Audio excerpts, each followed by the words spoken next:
jẹ́ ká gbé yẹ̀wò kí a tún wo ọ̀nà míì. Àmọ́ ọ̀pọ̀lọpọ̀ àwọn èèyàn wa sọ pé no, ẹ má yẹ ká tún wo ọ̀nà míì. Ọ̀nà tí mo kí bàbá wa Yusuf Adex Kamarudeen, mo fi ń kí gbogbo wa lẹ́yọ kọ̀ọ̀kan. Mo kí gbogbo àwọn Kristẹni tó ń bẹ nílé tí àwọn ìjọba ò jẹ́ kí ẹ rí ẹ̀sìn ṣe torí pé ìjẹ̀sìn kọ́ ni agbédání. Mo lọ bẹ́ẹ̀ mo kí àwọn mùsùlùmí tí wọ́n ń bẹ nílé torí pé àwọn mùsùlùmí táwa mọ̀ tó ń bẹ níta ní United Kingdom, kódà ní àwọn ìlú tí kò kí ń ṣe Arabic country gẹ́gẹ́ bí Germany, Australia, wọ́n ń gbá football lọ́wọ́lọ́wọ́ nísìn ní New Zealand. Mo kí bàbá mi, ẹ̀gbọ́n mi Shitu Kúnlé. Mo ní ká tún jọ gbé yẹ̀wò náà ni kí gbogbo wa tún jọ sọ̀rọ̀ lé lórí nítorí pé ó ṣì ń ṣọmọ lókù bẹ́ẹ̀ ni bó pẹ́ bóyá ìran Yorùbá máa bọ́ kúrò nínú wàhálà tí a wà nínú ẹ̀.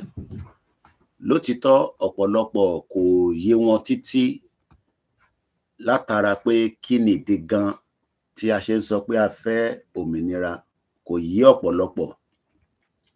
Ọ̀pọ̀lọpọ̀ ń bi wá pé èyí tí ẹ̀ ń pariwo pé ẹ fẹ́ Yorùbá nation country, kí ló mean? Kí nìdí? Kí ló ń bẹ níbẹ̀? Kí ló wà fún yín? Ṣé nǹkan kan wà níbẹ̀ tí ẹ fi gbádùn ni tẹ́ ṣe ń sọ pé ẹ fẹ́ Yorùbá country? Have a nice day. Àwọn ọmọ ló ń lọ sí school ló ń dágbére yẹn. Ṣé bẹ́ẹ̀ náà ló ṣe rí ní inú ilé tiẹ̀ àbí ó yàtọ̀? Torí pé ọ̀pọ̀lọpọ̀ àwa tí à ń campaign pé ká dá dúró, kò kúkú sí nǹkan méjì náà níbẹ̀ ju pé à ń wọjọ́ ọ̀la. Èmi fẹ́ jẹ́ kí Yorùbá náà, káwọn obìnrin wa, àwọn sisi wa, àwọn ọ̀dọ́ wa, kí wọ́n lè máa lọ represent wa ní World Cup. Wọ́n ti bẹ̀rẹ̀ World Cup báyìí bí ṣe ń bá yín sọ̀rọ̀ báyìí. Mò ń wò lórí screen mi ní New Zealand. Ní aago, tàbá ní ká lọ wo aago wo ni wọ́n wà ní New Zealand báyìí. Ilẹ̀ ti ṣú rẹpẹtẹ lọ́dọ̀ wọn lọ́hùn. Ayé ó dùn rẹpẹtẹ, àmọ́ ìlú tí New Zealand àti Norway ló ń play lọ́wọ́lọ́wọ́ bí mo ti ṣe ń bá yín sọ̀rọ̀. Wọ́n ṣẹ̀ bẹ̀rẹ̀ ni, àmọ́ kí la go wí ní New Zealand? Òun ni mo fi ṣe ọ̀rọ̀ ní èní. World Cup tó ń gbá lọ́wọ́lọ́wọ́. Ǹjẹ́ ìwọ náà ronú pé kí sister tiẹ̀ kóun náà lè lọ represent ìyẹn ilẹ̀ Yorùbá? Ní àṣìṣe ń sọ̀rọ̀ báyìí, aago 7 òun ló ń lù lọ́wọ́lọ́wọ́ báyìí, lọ́wọ́lọ́wọ́ báyìí, ìyẹn ní New Zealand. Aago 7, 7 p.m. local time. Wàá rí pé ìyẹn la ṣe ń sọ pé ayé yìí ò dúró dẹni kankan.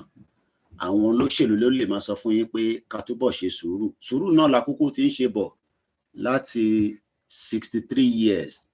Àmọ́ kò ní lọ síwájú, kò lọ sókè, kò lọ sẹ́yìn. Ojú kan ló wà bí omi adágbó. Ìdí táwa ṣe wá ń gbé yẹ̀wò pé tá bá ní ká ṣe máa tẹ̀ lọ báyìí, ọjọ́ á pẹ́ o, a máa dàgbàlagbà, a máa di ògbó sínú Nàìjíríà. Àwọn tó lọ ń play boy nísìn, mo ní lè release audio yẹn díẹ̀ torí pé copyright máa wà lórí ẹ̀. So bọ̀mọ̀ akọ́ máa ṣàlàyé fún yín bí ó ṣe ń lọ. BBC ni mo ti ń wò lọ́wọ́lọ́wọ́ báyìí.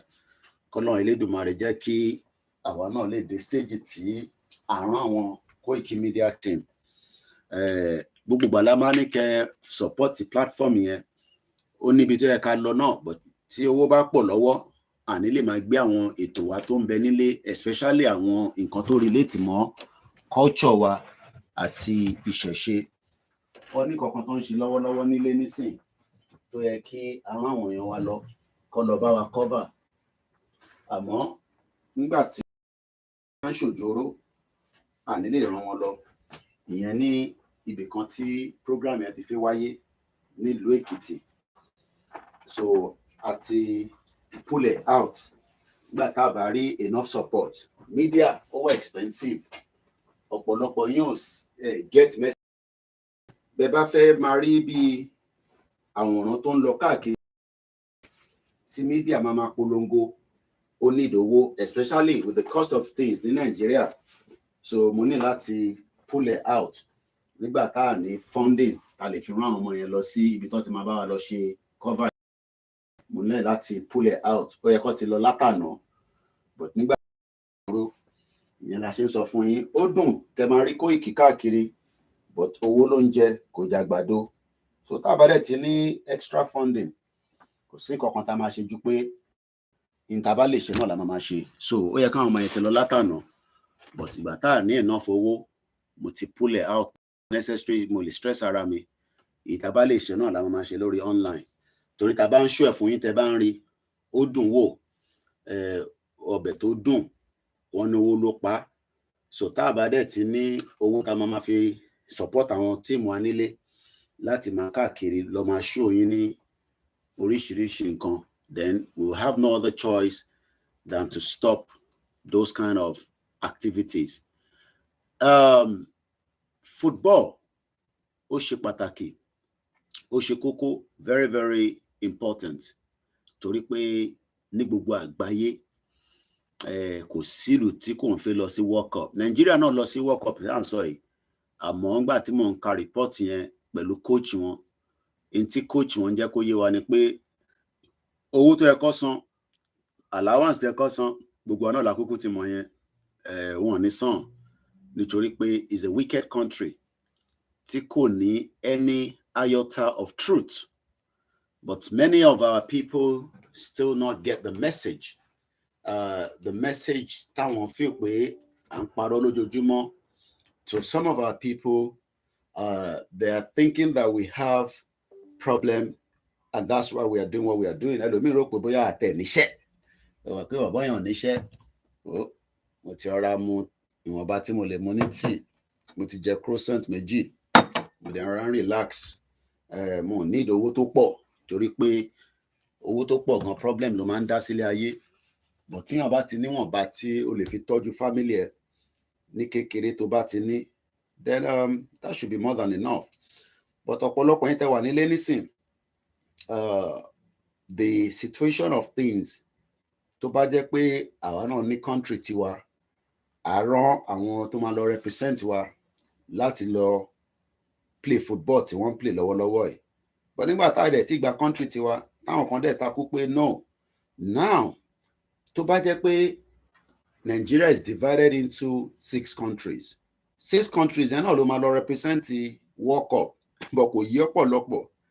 Ìwọ nísìn tó jẹ́ obìnrin, tó jẹ́ ọ̀dọ́, ìwọ wa máa wá bó ṣe máa jẹ́ kí wọ́n fix ìwọ náà sínú World Cup team. Wà kọ́kọ́ lọ bá coach sùn, wà kọ́kọ́ lọ bá àwọn kan sùn, nítorí pé wọ́n ní fún yín l'opportunity yẹn.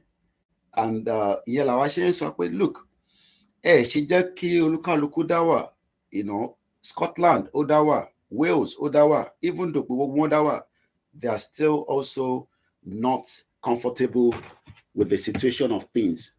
Gbogbo wọn ṣì ń sọ pé àwọn fẹ́ gba country ti tọ̀dọ̀ tiwọn. But unfortunately, ní ọ̀dọ̀ tiwa, most of our people believe that when we are saying that we want an independent country, it's like pé ó máa dìbà, ó mọ̀ pé tá bá ti ní independent country tiwa, it automatically gives us access to àwa máa ní sójà tiwa, a máa ní ọlọ́pàá tiwa, a máa ní gbogbo in tí Nigeria ní, but ó máa wá represent gbogbo nations tó bá break out, because tí nation mẹ́fà bá break out kúrò lára Nigeria, gbogbo wọn máa láti lọ ṣe ọlọ́pàá tiwọn, sójà tiwọn, navy tiwọn. So gbogbo kìíní yẹn, it eventually gives more a lot of àwọn èèyàn wa tó ń struggle tí wọ́n náà wọ̀n ní opportunity. Mo rí DJ Cuppy lánàá tó lọ Nigeria, ara ẹ̀rọ tó fẹ́ máa gbé fún ẹ̀yin ọ̀dọ́. Ó lọ on behalf of Prince Trust kìíní kan, ìyẹn DJ Cuppy ọmọ Tẹ̀dọ́lá, pé àwọn máa fún àwọn èèyàn níṣẹ́, àbí ìdúmọ̀tẹ́ understand nǹkan tó sọ níbẹ̀, màá kà fún yín. Ó ní support Prince Trust International as they launch in Nigeria. ìyẹn Prince Trust, ìyẹn ọba UK ló ní Prince Trust yẹn. Ó ní, I am grateful to have been able to share some of my knowledge at the NECA annual job fair. Èèyàn mélòó ló ń ríṣẹ́ tó ń ṣe job fair?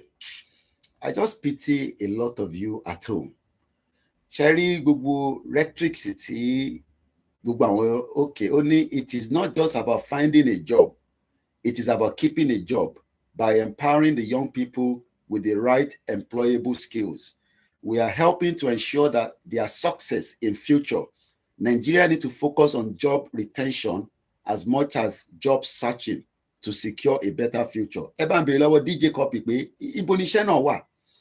I think ẹ̀yin tẹ́ wà nílé, when you listen to all these rhetorics, you know, I know a lot of you love DJ Cuppy. I don't hate her. But the question is, ó ní iṣẹ́ pé it is not about finding a job. Ṣé ẹ tẹ̀ ti ríṣẹ́ náà?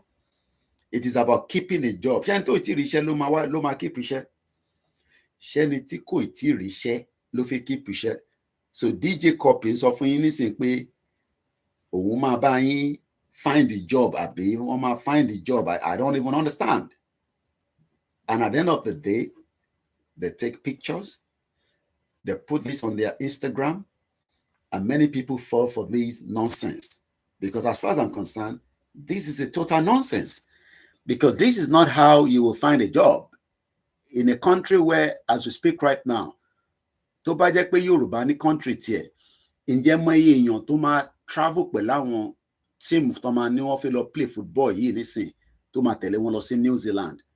At least ó ṣe kò ṣe pẹ̀lú àwọn supporter, we'll be talking about maybe 2,000 Yoruba people alone. Yorùbá nìkan ni kò ní kankan ṣe pẹ̀lú àwọn ẹ̀yà tó kù tó máa travel, you know, in large contingency láti lọ represent a Yoruba supporter and àwọn other extra staff tó máa need. Àbọ̀rọ̀ mi yìí nísìn. But the lies, mo kí Ayọ̀mí Kún Dámíjù, mo kí bàbá mi Simon Adébísí, mo kí mo ní láti lọ. But she run away from Nigeria, living in UK. Well, apart from pé ó tẹ̀ run away, olówó ni bàbá tiẹ̀. But ó ń sọ fún yín, mo rí lórí Instagram ẹ̀ lánàá, and I was thinking, tẹ́ bá dẹ̀ lọ́wọ́ Prince Trust yẹn, Prince Trust, you know, kí làwọn ń ṣe?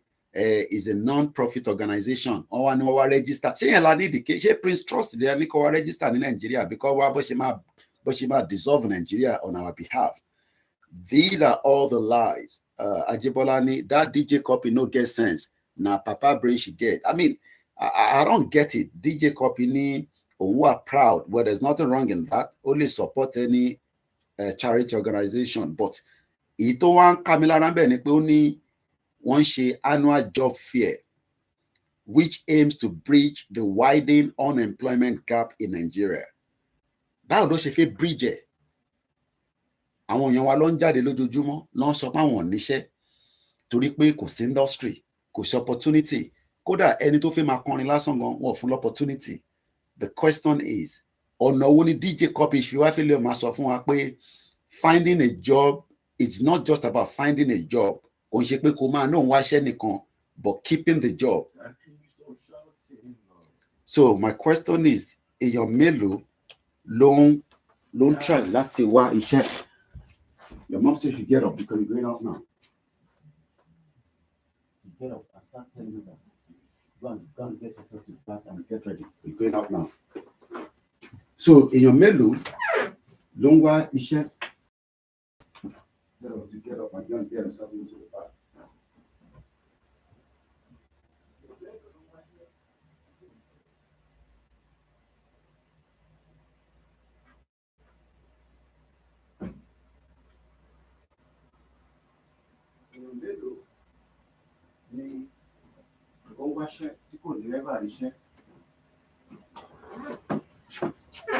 Because the banner washe ever anyway. It does not matter whether you pray. There is no job anywhere in that contraction. You will never get a job. Ever get a job. So if anybody says you will get a job, you're wasting your time. and they're taking the time from you. On by time, and that is what a lot of you seem not to get. Continue to believe somebody like DJ Cuppy telling Nigerians that you will get a job. You're wasting your bloody hell time. New Zealand, 0. Norway, 0. If you look at those two countries, mélòó population wọn? I'm talking about Norway, and I'm also talking about New Zealand. Mélòó population wọn? When you look at their population, the question is, why tó jẹ́ pé àwọn ní country, táwọn ò ní country? Because you don't have a country. Norway population is just less than millions of people. Kò tó gbogbo ilẹ̀ Yoruba when we had it together. But Yoruba people in Nigeria prefer to die trying to save Nigeria. And the longer you're trying to save Nigeria, you will all continue to sink in Nigeria, because Nigeria is not going to give you the hope. You can disagree with us. The present government, but we're talking about the future, and the future tells you how you will live your life. You are becoming older every day, just like your parents have become in their 60s. Ọ̀pọ̀lọpọ̀ yín tábà wo age àwọn parents wa nísìn, àwọn parents wa ti wà ní they're in their 70s, àwọn kan ti wà in their 80s, depending on time tí wọ́n bá bí wọ́n, torí time tó bí olúkálùkù, time táwọn òbí wa ń bímọ ó yàtọ̀ síra wọn. But irọ́ tí wọ́n pa fáwọn òbí wa títí tó fi dàgbàlagbà títí di wákàtí, the same irọ́ yẹn náà ni wọ́n ṣì ń pa lọ lọ́wọ́lọ́wọ́ nísìn. The same irọ́ tí wọ́n pa fáwọn parents wa, òun náà ló ṣì ń pa nísìn. So they'll tell you, things is going to work. Ẹ má worry, ẹ ṣe sùúrù, ẹ má jẹ́ kí Koiki fún yín ní false information. The country will be great. Nigeria will be great. But nobody knows exactly when Nigeria will be great. But we have been told that it will be great. And this is what we have all worked with, especially our parents were. So when you look at all our parents, most of them worked very hard trying to save Nigeria, just like Baba Akintoye will always say. I mean, these were people that thought putting their effort in Nigeria would make big changes. But eventually, those changes hasn't happened in their lifetime. If Baba Akintoye at 80 plus is telling us that they worked hard trying to bring Nigeria to a top notch, the question to you will be ready saying, kí ló dé táwọn Baba Akintoye ò rí ṣe tí DJ Cuppy at probably less than 35 years old, kò DJ Cuppy ò tí pé 40, so DJ Cuppy ló máa wá lo influence tiẹ̀ láti convince ìwọ ọmọ Yorùbá pé you will get a job. Let me read some of the comments under a post. Eléyìí wà more concerned about DJ Cuppy's shoe. It seems everybody is concerned about a shoe. Eléyìí, caring business is divine. Keep up the good work. Eléyìí, big up, love of my life. Okay. Ever gorgeous Queen Cuppy. Eléyìí, you look beautiful. Maybe outside the country. Eléyìí, congratulations. The picture is worth a million words. Eleni, what is all these useless comments about? I don't know if DJ Cuppy has really done anything wrong to you people. Allow her to be, for God's sake. because what they are doing is using somebody like DJ Cuppy to convince Nigerians that, yeah, you're right. Alan Conde say, our father is not a billionaire. Our dad is part of the criminal Britain created for us in location 419. Our father is a 4192 in Nigeria. They are all mad people.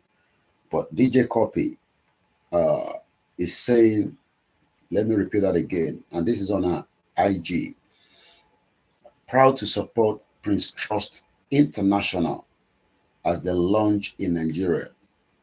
I am grateful to have been able to share some of my knowledge at the NECA annual job fair. How many of you attended that job fair? How many of you? Mélòó ló attend the job fair tí DJ Cuppy sọ̀rọ̀ lé lórí yẹn? And how many of you are likely to get a job? How many of you have been employed? Or how many of you are self-employed? How many of you are self-employed? What about 21 minutes so far between New Zealand and Norway? Hello? Take to suffer down. One little program. What did you do? One little bed anyway, so call one little program. We're funny. So at the end of the day, a lot of you believe DJ Cuppy because DJ Cuppy is saying that Nigerians need to focus on job retention. Let me find out the meaning of retention so that òyìnbó yẹn ó ti pọ̀jù fún mi. Ẹ mọ̀ pé akọ̀wé ni DJ Cuppy. So ẹ jẹ́ ká lọ wá meaning retention. According to the English dictionary, retention means the continued possession, used, or control of something, the action of absorbing and continue to hold a substance. So I'm asking DJ Cuppy, àwọn èèyàn wa, are they going to get a job with what she's saying? Because she's talking about the future in Nigeria. Good morning, African Parrot. Good morning, Egbomi Olanrewaju. Good morning, Mr. Stephen. Taiwo Olanrewaju, good morning as well. Lanre Lamina, good morning. Ajibola, person we no get transportation fee if he go annual program. Òdodo ọ̀rọ̀ ni ẹ̀gbọ́n yìí sọ yìí, kábíyèsí Elédùmarè. Oníṣẹ́ ni tó lówó mọ́tò ló máa lọ fún program, kábíyèsí ẹ̀. So that means pé bàbá mi Adéwùsì Owólabí mo kí yín. Ojú òpó máa ṣí fún àǹfààní tó bá fẹ́ dá sí, bọ̀ ní kíákíá ní kẹ́kọ̀ọ́ bá wa ṣe. Torí pé ọ̀rọ̀ tó bá ń lọ náà, tèmi bá rí pé a lè link ẹ̀ mọ́ Yorùbá Nation, òun lèmi máa ń gbé wá. DJ Cuppy is a public figure, so we can talk about her. But kí ló dé tí Prince Trust wọ́n ṣe ń lo DJ Cuppy láti fi project job fair tí kò sí ní Nàìjíríà? Sherry, let us keep our eyes on the ball. Òun lòyìnbó máa ń sọ.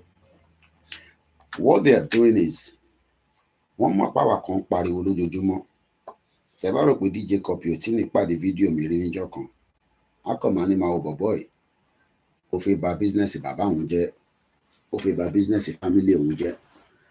At the end of the day, people like us are not going to be their friends because wọ́n mọ̀ definitely pé in tèmi ń béèrè fún ó yàtọ̀ sí tí DJ Cuppy fẹ́, especially with the father, because mo rí pé bàbá ẹ̀ sì fẹ́ ṣe ọ̀rọ̀ electricity. Bàbá DJ Cuppy ìyẹn Ọ̀tẹ̀dọ́lá ó fẹ́ invest nínú electricity. I've seen the news some few weeks back.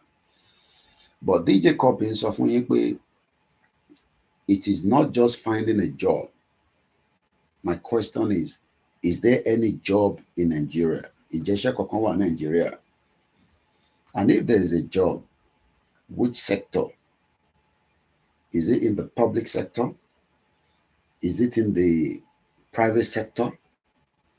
Èèyàn mélòó nínú yín ló wà self-employed, either with the support of the government, the state, the federal. èèyàn mélòó ló ṣì ń gba contract torí pé àwa gbọ́njú pé àwọn kan máa ń gba contract láyé àtijọ́ àwọn èèyàn máa ń gba contract lọ́wọ́ government láti fi sustain ara wọn. Èèyàn mélòó ló ṣì ń gba contract? Èèyàn mélòó ló ṣì ní access láti máa gba contract? Ǹjẹ́ ìwọ tó níṣẹ́, èló ni wọ́n san fún ẹ ní salary? Ìwọ tó ò níṣẹ́, kí ló ń fà tó fi níṣẹ́? Ṣé o ò ní the right skills ni, àbí it's just that for whatever reason they refuse to keep you in a job? Because kò dìgbà tó bá lọ sí university kó tó ríṣẹ́. You're meant to get a job whether you like it or not, that the government should create the enabling environment. My question then is, why is it difficult for many of you to get a job? Mo ń wo Norway, ẹ jẹ́ ká lọ sí Norway, ká lọ wo ìlú tó ń pè ní Norway. Ó wà lára the first country tó ń play World Cup láàárọ̀. Àwọn wà ní alẹ́ báyìí ní New Zealand. Wọ́n ti play 27 minutes so far. Tí bá lọ wo Norway, gbogbo population Norway láàárọ̀ is 5 million. Kí ló dé tí ọmọ Yorùbá ò fẹ́ kí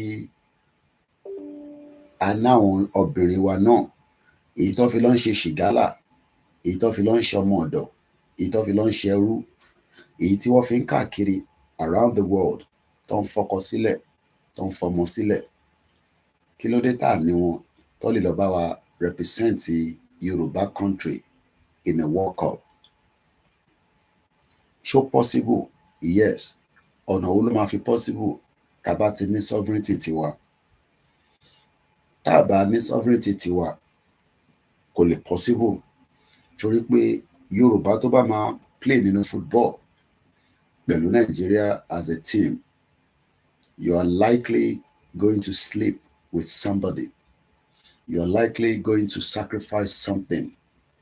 Kò ń ṣe pé torí merit ló ṣe máa mú ẹ. Gbogbo àwọn tó máa play World Cup yìí nísìn, ìyẹn ló ṣe pé ní Women's World Cup in New Zealand. There's different countries, Nigeria náà lọ. But my question is, mo wo stadium yẹn, ó kún padé lẹ̀ ni. Kò mí pé torí obìnrin ló ń play, ọkùnrin máa lọ wò, ọmọdé máa lọ wò, àgbàlagbà máa lọ wò. Wọ́n ní gbogbo tíkẹ́ẹ̀tì yẹn wọ́n ti rà tán délẹ̀. Mo kí ẹ Ọlánìpẹ̀kun, mo kí bàbá wa Bámbọ̀, Òkun owó, Ọ̀kẹ́ owó rather. Mo kí Ibrahim Akanji, mo kí ìyàwó Táíwò Kíkẹ́, mo kí ẹ̀yin tẹ́ wà ní Ghana, Adam Ọlámilékan, mo kí ẹ̀yin tẹ́ wà lórí MixLR. Norway population kò pé 6 million. Bí ṣe ń bá yín sọ̀rọ̀, àwọn obìnrin wọn, wọ́n represent ìlú wọn lórí screen mi níwájú mi. Ìbéèrè tí mò ń bi ìwọ tó ń bẹ ní ilẹ̀ Yorùbá ni pé, ǹjẹ́ ìwọ náà ń rò lọ́kàn pé níjọ́ kan ìwọ náà lè lọ dàbí ẹni tó máa, ìwọ náà lè lọ dàbí, torí pé nísìn chances pé o máa lọ represent Nigeria tó bá tẹ̀ mọ́ bọ́ọ̀ gbá, irọ́ ló pa. O bá lọ ṣògùn, o bá gbàdúrà sí, torí pé kò ń ṣe merit ló máa fi mú ẹ. It is not on merit. It is on who you know. So nígbà tí irú DJ Cuppy bá wá sọ fún yín pé Ọlọ́run jẹ́ kẹ́ rí iṣẹ́, Nigerians need to focus on job retention. Mo ti lọ wo meaning retention yẹn, ẹ jẹ́ kí n tún wò lẹ́ẹ̀kan sí. According to tó ń sọ ni pé the action of absorbing or continue to hold a substance. Níbo ni iṣẹ́ náà wà tí DJ fún mi pé Nigerians, tó bá dẹ̀ ti ní Nigerians, ó ń bá wọ wí, ó ń bá mi wí. Ibrahim Akanji bàbá mi ní there is no work, but DJ Cuppy sọ fún yín pé ẹ keep searching, ẹ máa ríṣẹ́, torí pé òun lòun represent Prince Trust International tó wá launch ní Nigeria. Ṣé Prince Trust yẹn ló máa fún yín níṣẹ́ nítorí mo ti understand? kí ni role Prince Trust láti wá register ní Nàìjíríà? À ń sọ fún ọba UK ìyẹn King Charles tí ó jorí oyè lẹ́yìn ìgbà tí ìyá ẹ̀ kú, Queen Elizabeth, pé a fẹ́ kí wọ́n bá wa wo ọ̀rọ̀ tí ó ń bẹ nílẹ̀ lórí tí wọ́n dá sílẹ̀ ní 1914 tí wọ́n fi kó gbogbo àpapọ̀. Kàkà bẹ́ẹ̀, DJ Cuppy ní òun fẹ́ wá register àbí náà òun wá launch Prince Trust International ní Nàìjíríà. Iṣẹ́ wo nìyẹn fẹ́ mú jáde? Iṣẹ́ wo nìyẹn fẹ́ mú jáde ní ẹ̀yin tẹ́ wà ní Ọ̀ṣun? According to English Dictionary, retention tí DJ Cuppy sọ yẹn, màá spell ẹ̀ fún yín. RETENTION. A power of retaining, an ability to retain things in mind, specifically a preservation of the after effect of experience and learning that makes recall or recognition possible. So mo ń bí gbogbo ẹ̀yin tí DJ Cuppy ń bá sọ̀rọ̀ pé kẹ́ keep iṣẹ́ yín o, ẹ má jẹ́ kí iṣẹ́ yẹn kó sá mọ́ yín lọ́wọ́. Is it true that Nigerians need to focus on job retention? Gbogbo ẹ̀yin ọmọ Nàìjíríà tí èmi ń bá sọ̀rọ̀ lójoojúmọ́, mo kí ẹ rẹ̀ ní official. Àwọn àbúrò mi àtàtà tímọ́tímọ́ tí ó ṣe ní tó ń ṣàná, gbogbo wọn lazy, gbogbo wọn náà lọ fi máa ṣiṣẹ́. Ta ló fi jí láàárọ̀ tí kò fi lọ bì kankan tó sì lọ ṣiṣẹ́? Ta ló fi jí nígbà tó ń ṣe pọ̀ lẹ́lẹ́yàn? Ẹni tó bá sick gan nígbà míì á máa wọ́n pé kó wà níta kó lọ ṣiṣẹ́. À ń bọ̀sibọ̀si. Allen Conde ní, did her father build a factory in Nigeria or any politician? These are the reasons why we are saying that àwọn òyìnbó nǹkan ṣe ni pé gimmicks ni wọ́n, right? Ó ń sọ pé annual job fair, wọ́n gbé DJ Cuppy, wọ́n fly wá sí Nàìjíríà lórí first class, wọ́n ní wá launch Prince Trust International. Kí ni meaning Prince Trust? Is a non-profit organization. Bó bá wọn Prince Trust kó register sí gbogbo local government nílẹ̀ Yorùbá kò lè fún yín níṣẹ́ o. Ṣé rí gbogbo kìíní is part of in táwọn òyìnbó tó fi ń deceive wa, tó fi ń fawọ́ aago sẹ́yìn, because kí ni Prince Trust fi ṣe ní Nàìjíríà in terms of job creation tí wọ́n fi wá lo DJ Cuppy? Wọ́n ní ìdè ojú DJ Cuppy láti fi cool tension lára yín. Ìtẹ̀yìn ọmọ nìyẹn. Torí pé lọ́kàn ara ẹ nísìn, nígbà tí mo lọ wo gbogbo àwọn tó comments abẹ́ DJ Cuppy yẹn, they are going to about almost 2,568. Oríṣiríṣi comment. These are the reason why wọ́n fẹ́ jẹ́ kẹ́ ronú síbi the real problem. Màá dẹ̀ sọ the real problem fún yín nísìn. While I was looking at the Instagram again this morning, again also the channels, I picked up the MD fún ọ̀rọ̀ epo tó ń lọ lọ́wọ́lọ́wọ́, ìyẹn bọ̀bọ̀ tán pè ní the group officer of Nigerian Petroleum Company, Mele Kyari, says market forces are responsible for the rising pump price of petroleum. Video. Once again, this is still Koiki Media, bringing the world closer to our doorsteps. Don't be deceived. Nothing is going to change in Nigeria presently.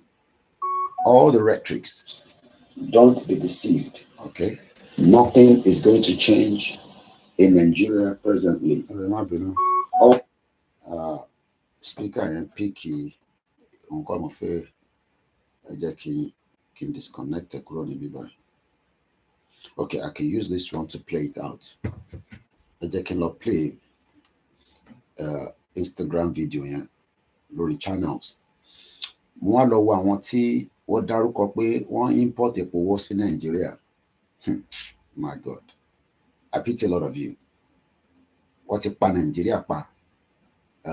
Nígbà tí mo wo comment section video yẹn, mo rí pé ẹja kọ́kọ́ gbọ́n tí màá yẹn sọ náà. I pity a lot of Nigerians. Moke, just reason. Good morning. And sorry, nípa World Cup. Don't gbá lọ́wọ́lọ́wọ́. What about 35 minutes so far between New Zealand and Norway? 0-0 in scores. I cannot let the audio come out. Torí pé mi come on the copyright. Let's listen to this.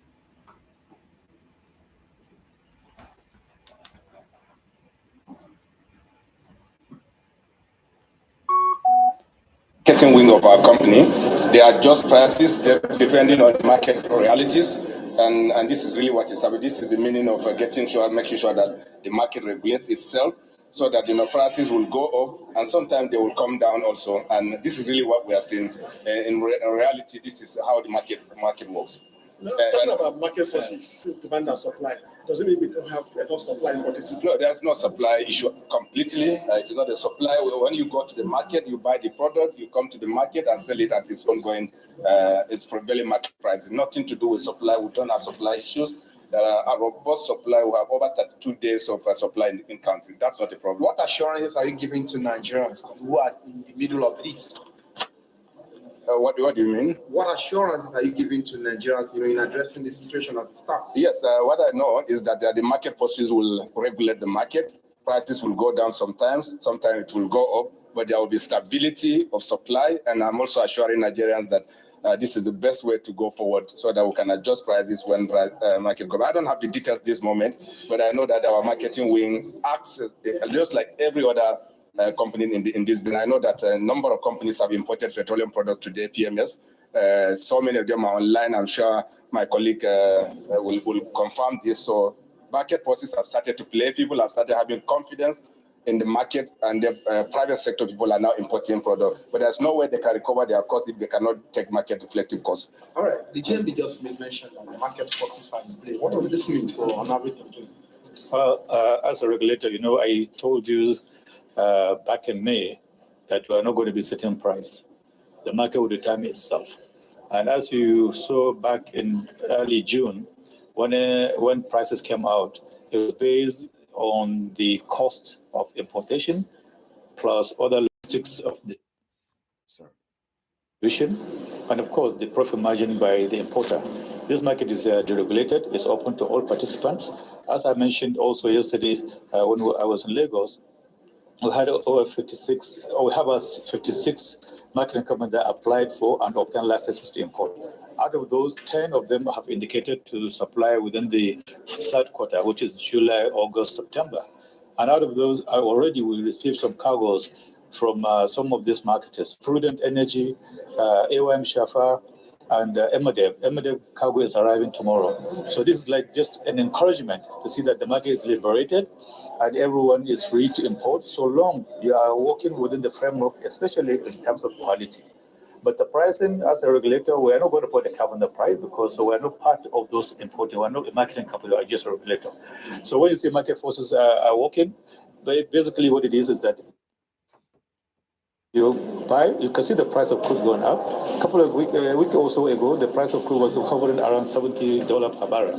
Now it's hovering about $80 per barrel. So of course, the crude price also drives the product price. Because the importers are importing, they are basing it on the cost of importation plus the freight, plus other cost elements in terms of local distribution. Well, you've listened to the same rhetorics of both the PDP at APC for 24 years. They've used Nigeria as the playing ground. Ṣé Màtẹ́lá ní owó láti lọ máa gbé epo wá láti ìta? Ṣé o mọ̀ pé àwọn tó ń gbé epo yẹn wá, àwọn tó ti jí owó Nàìjíríà náà ni? Let me read some of the comments under this particular video tí mo play time. Ẹ jẹ́ kí n ka àwọn comments tó bá wá, so that you can have an idea, what Nigerians are dealing with in terms of the response. Eleni, my people, I am real liberated. My people, please pay attention. We are not joining any protest. We are in court. All eyes on the judiciary. When And if it is time to shut down Nigeria, we would announce it. For now, please allow the confused children of corn to protest in peace. Definitely, I'm Peter Obini. Eleni Balo_NG. The masses are actually their own problem. APC should be voted out after 8 backward years of Buhari regime. There is nothing like renewed hope. Which hope? We are too divided with religion and ethnicity. Mo fẹ́ kẹ́ máa follow and comment yìí. You realize that most of them ò tí mọ̀ pé the real danger ni pé the dissolution of the country is the only way forward. Most of them are still living in denial with the hope that one day, things will favor them. Massive dash graphics.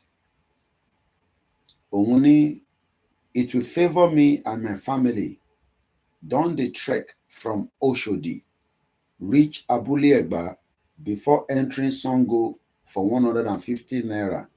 I wonder how people reason, voting the same candidate from the same party, and you expect a different result. You all think party doesn't matter.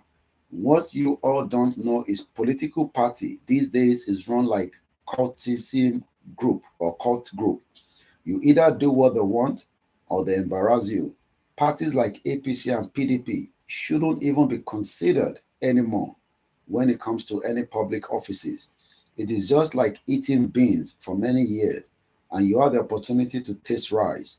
But because you feel beans as milk protein, which you feel is more beneficial, you decided to continue eating beans, not knowing it will later purge you. You see, aside from the fact, say Tinubu is not medically fit for this job, he is too old for it. Even if he is not the problem of the ongoing crisis, what can he do with double question mark? Man is old, is every part of his body, including his brain. You expect him to think right. Now from him, campaign, God don't show us the default way in get. But now, even if he rigging wouldn't be possible if there aren't some miscreants still rooting for him.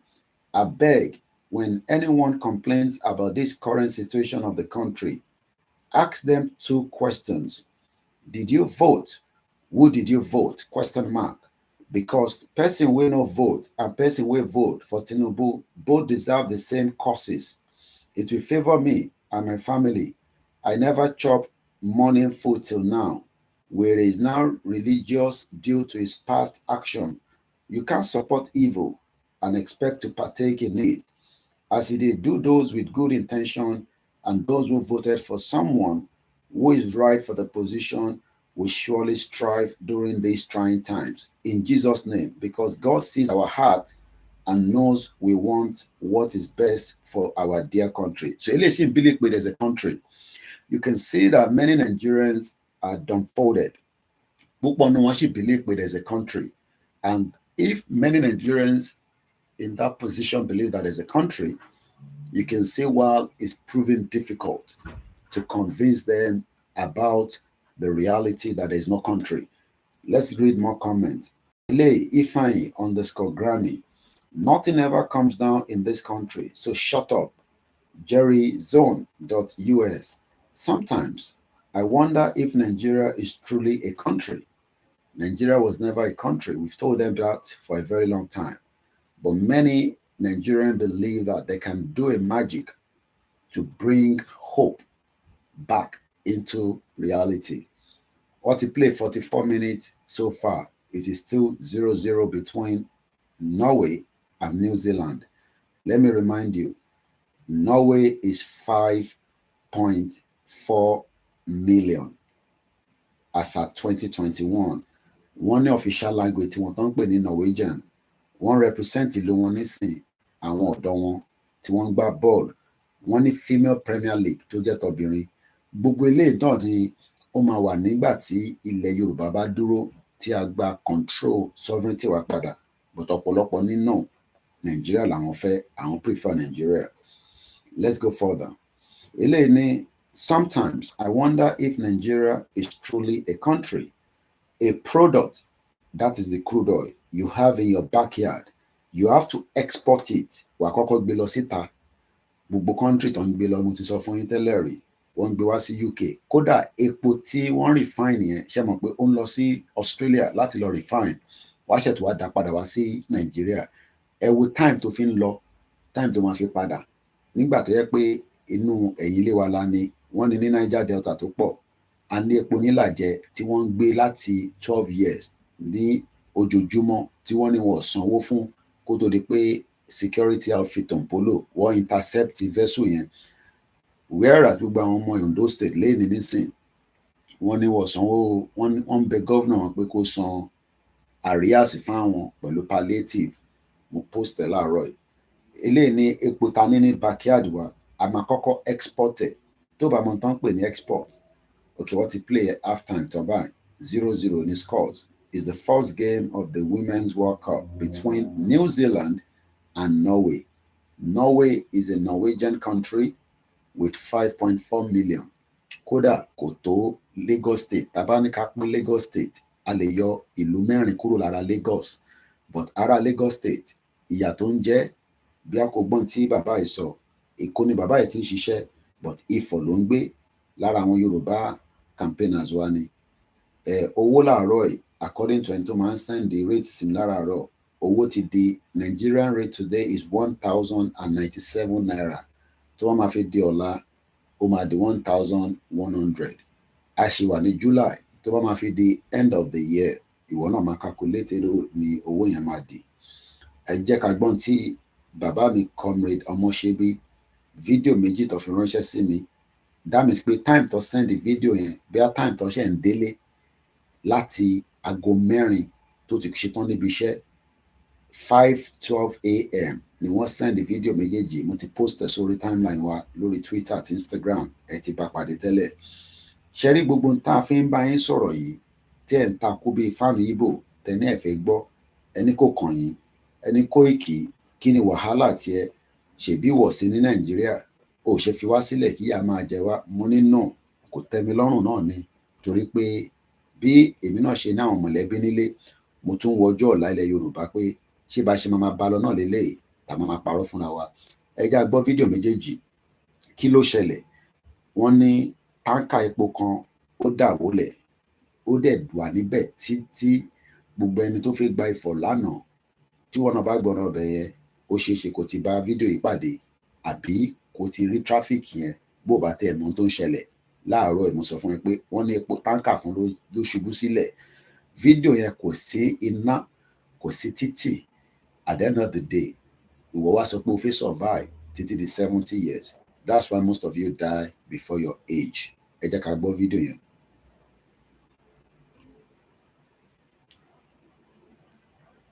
Sorry.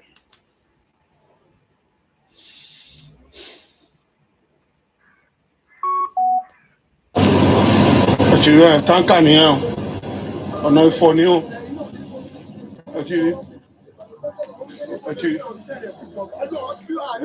Actually, man, ọ̀nà Ifọ̀ nìyẹn ó. Actually, man, ọ̀nà Ifọ̀ nìyẹn ó.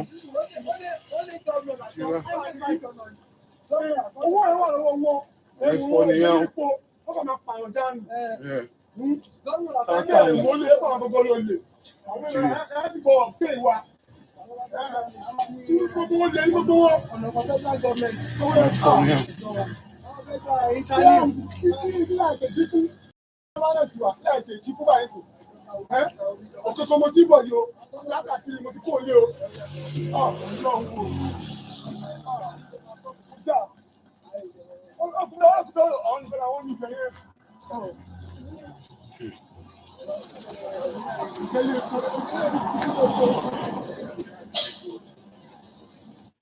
Ẹ jẹ́ ká gbọ́ the second video. Ọmọ Kóìkì àti after 4 ìní ọmọgbà tí ó dọ̀pẹ́ ti wà ó, but after 4. Ó dà pé àárọ̀ ẹ̀ ni àwọn ṣe máa face traffic yẹn after 4 táwọn jí láàárọ̀ ẹ̀ tó fi máa lọ síbi iṣẹ́ ni wọ́n máa face traffic yẹn, not yesterday. Wọ́n ṣe máa face traffic yẹn ní àárọ̀ ẹ̀ ni. Mo ti wà lọ́nà Ṣètìrí state tí ọ̀nà Ifọ̀ wà, níbi tí gómìnà wà, tí sẹ́nétọ̀ wà, tí Olúọmọ tó tún jẹ́ ọmọ Ifọ̀, ẹ ti rí ọ̀nà Ifọ̀. Èní máa jẹ́ 19 bẹ́ẹ̀ yàn bí 19 of July 2023. Ẹ wọ ọ̀nà Ifọ̀ àti tírélà o àti káà kò sẹ́ni tó lè kọjá mọ́. This is the life táwọn èèyàn ń gbé tí à ń sọ fáwọn èèyàn wa pé kò jẹ́ kó rí bẹ́ẹ̀. Now ẹ jẹ́ ká padà sórí kọ́mẹ́ǹtì tí mo kí ẹja Kolúṣọlá, mo kí àwa Ọlá Odus, mo kí gbóyin. So fuel don turn to Bitcoin abi, last una go drink that fuel. Eléyìí ní Akif George, there is too much suffering. Every society has its breaking point. Eléyìí ní Ejimati, is APC supporter buying 100 naira? Una never see anything. Eléyìí ní, how would the price come down when the marketers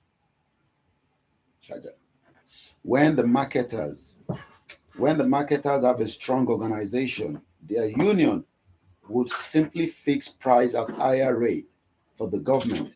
The only way is if NNPC itself brings in the fuel at lower price. The question is, why should NPC continue to bring fuel, into the country? Is because for decades, wọ́n refuse láti rectify gbogbo refinery tó ń ṣiṣẹ́ ní Nigeria. It was purposely destroyed so that wàá lè gbé epo Nigeria lọ síta, wàá lọ bá yín refine ní gbogbo ìlú káàkiri àgbáyé. I've talked about those countries so many times. Wàá wá refine tán, wàá ṣètò wá dá padà wá sínú ilé, and you now think that you will get a job with that. Mokia Taufik, only we are all go chop breakfast together last. Thank you so much. Ẹ jẹ́ ká ka more comments lórí fídíò tí a play lẹ́ẹ̀kan, ìyẹn fídíò àwọn managing director NNPC, gbogbo rhetorics tó ń sọ. Bí ṣe máa ń sọ̀rọ̀, wọ́n ti bẹ̀rẹ̀ football world cup táwọn obìnrin ní New Zealand ló ti máa wáyé. New Zealand ló ń gbà kọ́kọ́ àti Norway. Mo ní Norway 5.4 million. Ǹjẹ́ wọn náà ronú pé lọ́jọ́ ọ̀la nígbà tí ìran Yorùbá náà bá dá dúró gẹ́gẹ́ bí orílẹ̀-èdè, àwa náà máa kó àwọn èèyàn tó máa lọ represent wa, àwa náà fly lọ síbẹ̀ fáwọn tá a bá lè lọ lásìkò tá a bá lè lọ, àlòmí àti book holiday sí time yẹn. But nothing less than 2,000 contingency people will be sent from the Yoruba land láti lọ represent àwọn obìnrin wa tó máa gbá football níjọ́ náà náà. But ẹni ẹ̀fẹ́ yẹn ẹ̀ ṣàtakú bí fáànù Ìgbò, ẹni ìran Yorùbá kó wà nínú abẹ́ Nàìjíríà, kí Nàìjíríà máa jẹ gàba lórí wa, kí gbogbo wa máa ṣe kí ni, ká máa ṣe analysis báyìí lójoojúmọ́. Níjọ́ wo gan la fẹ́ gbọ́n?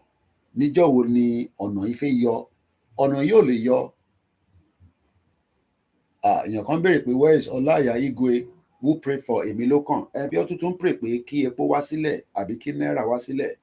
Eléyìí ní Ṣeun 21 ní na rubbish na dey do. The masses are suffering. We can't breathe. Masses will still suffer. Eléyìí ní Ofudade Grammy. These two people should go home. I think they have overstayed their welcome. I didn't expect Kyra to make the cut after the onset of the PIA. We have other heads. Let them continue from where these ones stop. Ele official.solis. You guys are just joking with us in this country. I wonder what Nigeria Labour Congress is doing itself. The poor are suffer enough. Bí a fanfan àwọn tó ṣe ń wọlé, ẹ jẹ́ ká gbọ́ fídíò yẹn lẹ́ẹ̀kan sí fún àwọn tí wọ́n mọ fídíò la play tí a fi ń ṣe analysis listen. Let's go back and listen to that video. Mo kí gbogbo wa lẹ́ẹ̀kan sí o. I don't have the details at this moment. We have marketing wing of our company. They adjust prices depending on the market realities. And this is really what it's about. This is the meaning of making sure that the market regulates itself so that prices will go up and sometimes they will come down also. And this is really what we are seeing. In reality, this is how the market works. Talking about market forces, demand and supply, does it mean we don't have enough supply in what is it? No, there's no supply issue completely. It is not a supply. When you go to the market, you buy the product, you come to the market and sell it at its ongoing, its prevailing market price. Nothing to do with supply. We don't have supply issues. There are a robust supply. We have over 32 days of supply in country. That's not a problem. What assurances are you giving to Nigerians who are in the middle of this? What do you mean? What assurances are you giving to Nigerians, in addressing the situation as it starts? Yes, what I know is that the market forces will regulate the market. Prices will go down sometimes it will go up. Stability of supply, and I'm also assuring Nigerians that this is the best way to go forward so that we can adjust prices when market goes. I don't have the details this moment, but I know that our marketing wing acts just like every other company in this business. I know that a number of companies have imported petroleum products today, PMS. So many of them are online. I'm sure my colleague will confirm this. So market forces have started to play. People have started having confidence in the market, and the private sector people are now importing products. But there's no way they can recover their costs if they cannot take market reflective costs. All right. The GMB just made mention that the market forces are in play. What does this mean for an average Nigerian? Well, as a regulator, I told you back in May that we are not going to be setting price. The market will determine itself. And as you saw back in early June, when prices came out, it was based on the cost of importation plus other logistics of distribution, and of course the profit margin by the importer.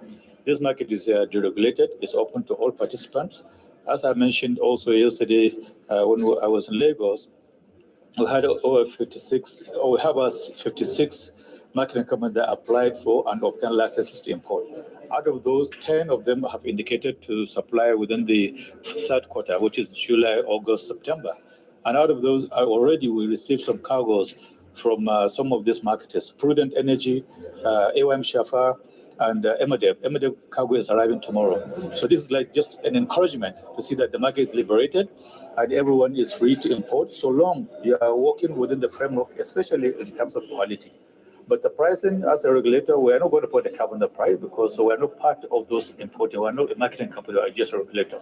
So when you say market forces are working, basically what it is that you can see the price of crude going up. A couple of weeks or so ago, the price of crude was hovering around $70 per barrel. Now it's hovering about $80 per barrel. So of course, the crude price also drives the product price.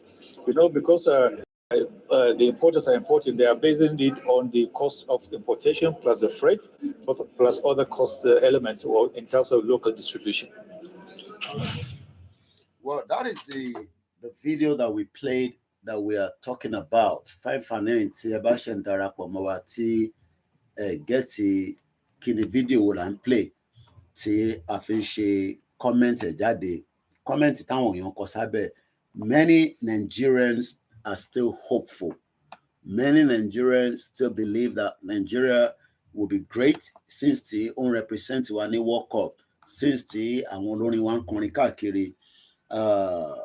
If there is a strong government policy, will the market force increase the price? Orí ẹ̀ ti gbálẹ̀, àbòkí bastard, you don't know what you are saying, wèrè. That is from my ẹ̀gbọ́n mi dáadáa, Jack Olúṣọlá, òun ló fún. Gbogbo àwọn méjèèjì yẹn, èmi mọ àwọn reason tí Tinubu tí àwọn méjèèjì yẹn, Fúlàní gbáraka ni àwọn méjèèjì tí wọ́n sọ̀rọ̀ tẹ́ gbọ́ tán yẹn. Ìkan jẹ́ ẹjẹ́ fún lórúkọ wọn. Àwọn méjèèjì tó sọ̀rọ̀ tán yẹn, àwọn wèrè méjèèjì tó sọ̀rọ̀ tán yẹn. Subsidy remover, Meli Kyrie àti Farouk Ahmed, àwọn lọ address àwọn 2 days ago. So comment yẹn ni mò ń kà lẹ́ẹ̀kan. Ẹ jẹ́ ká tún wo lára àwọn problem táwọn èèyàn wá ń face. Ó dà pé àárọ̀ yìí ni bàbá yẹn máa send fídíò yìí nígbà tó ń lọ síbi iṣẹ́ nìyẹn. Mo ṣe get ẹni kò ń ṣe lánàá. Ẹ jẹ́ ká gbọ́ problem tó wà lórí Ifọ̀ road. Tẹ́ bá wo tanker yẹn, mo ti post ẹ̀ sórí Facebook. We are having problem with 2 of our pages. Kò jẹ́ ká post sórí ẹ̀. We can only go live, which is the Koiki Media Oduduwa page at the Koiki Media. For whatever reason, we are not allowed to post, but we can do live from it. So, ìyẹn lè ṣe rí constant messages táwọn ọmọ wa máa fi ń post sórí ẹ̀ àtèmi náà.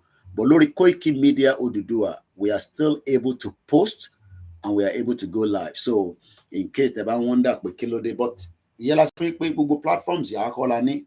In tó bá wọn lọ lè ṣe, I don't give a toss. as long as we can still communicate with our people one way or the other. So tó bá ń wá mi pé kí ló dé tó repost wa, you can just go to my community on YouTube. We post every day. No other platform, because we are a media organization. That is the difference between me and the others. We are not just going live and do live Yoruba Nation conversation. We are talking about everything on a daily basis. In terms of anything, traffic. They've just started the second half, which is now ongoing. At the moment, it is still 0-0 between New Zealand, which is the host, at Australia, and hosted. Two countries don't host it together at Norway. Nigeria also will be playing in this World Cup, and this is the reason why Nigerians believe that one day Nigeria will be great. But let's listen to Comrade Owoshebi. This video was sent to me at the early hours of this morning, around 5 o'clock. There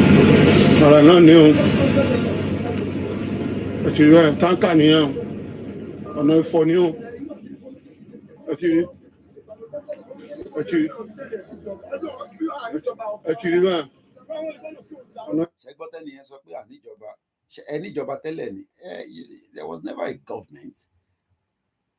There was never a government. Any joba. No, any joba teleni. Mokie Comrade Plan B. Mokie inteti wa lórí Mix LR níbi tí ẹ ti ń gbọ́ wa. Àwa sọ fún pé ní joba, but disagree pẹ̀lú wa. There's a country. We have told you continuously, Nigeria is not a country. It is just a mere geographical location. And this expectation, we are talking about the future of the Yoruba people. But when it about in Twitter, Bebani, Buja one word in Yoruba Nation, Emalo post there. Mama Kiyawa Wura _ Yoruba Nimi, Ojojumo Niya post the hashtag Yoruba Lives Matter, hashtag Yoruba Now.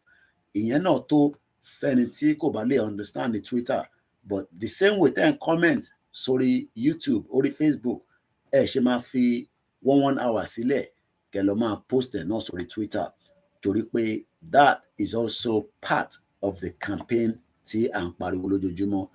Iṣẹ́ yìí kò ń ṣiṣẹ́ èèyàn kan, àwa ń play role tiwa ni, ìwọ náà play role tiẹ̀.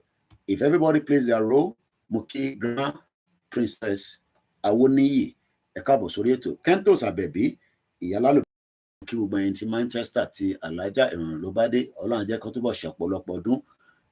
Lótìtọ́ ohun gbogbo wa pé kí ìran Yorùbá bọ́ ní kíákíá, but gbogbo ẹ̀ náà ló ní process. Mo kí ìyá wa Leo Esther, mo kí mọ́mí wa Modúpẹ́ Adégúnwà. Èmi náà ni Rachel, your audio is gone. Really? Well, bí alátọ̀dọ̀ yín ni, the audio is very good, but maybe it's from your own side. Bí a kẹ́ check device ten low, ẹ wọlé kẹ́ tún jáde padà. I believe the audio is good. Alpha Moke Michael Adewale, mo ti comment yẹn lẹ́ẹ̀kan. Ọláwọ̀nyí Ibrahim, ẹni ẹ kú ojúmọ́, mo kí yín. So definitely Moki Aziz ní Miami, Moki Atobilomo. A kú ojúmọ́. No, I'm a oríṣiríṣi platform. I have 5 devices in front of me. It might be the way the cameras are just, and to very face me that elo say Koiki Media or Koiki Media Odudua page. And to if you read that, not etulo sorry YouTube, but the interwalori Koiki Media Odudua it is just flashing. It might be interwalori IG. But we don't let Mobojo Misheri, so it's not all the time that we have to bring our faces out. Moki wale konse, as we say, Moki Baba Prophet John Muyiwa Ogun Muyiwa Moki len konse. No, Ogundele Mufeso Konshawo, another person lele, and you're a prophet.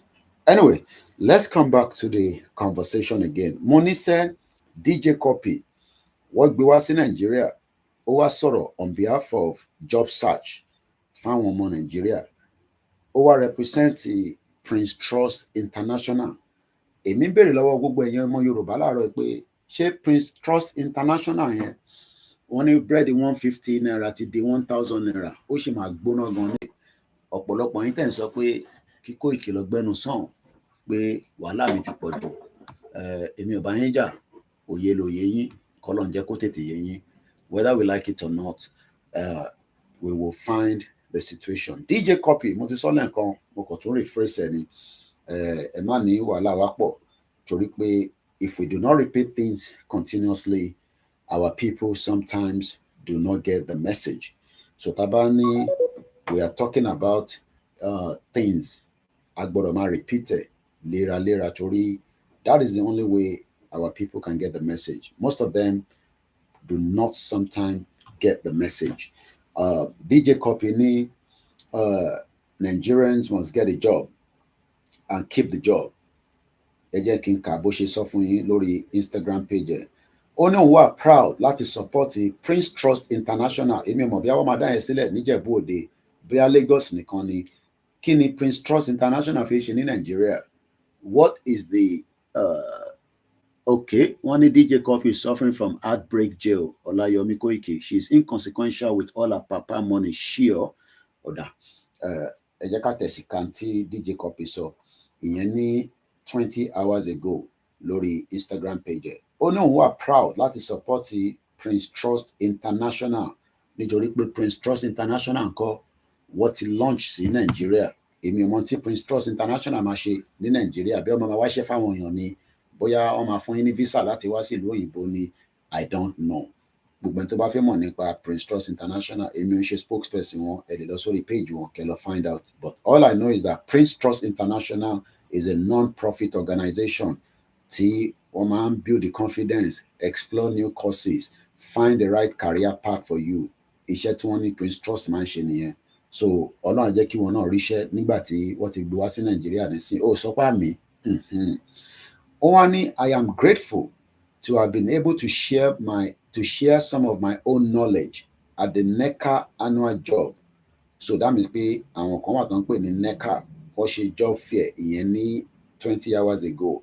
Ó ní which aims to bridge the widening unemployment gap in Nigeria.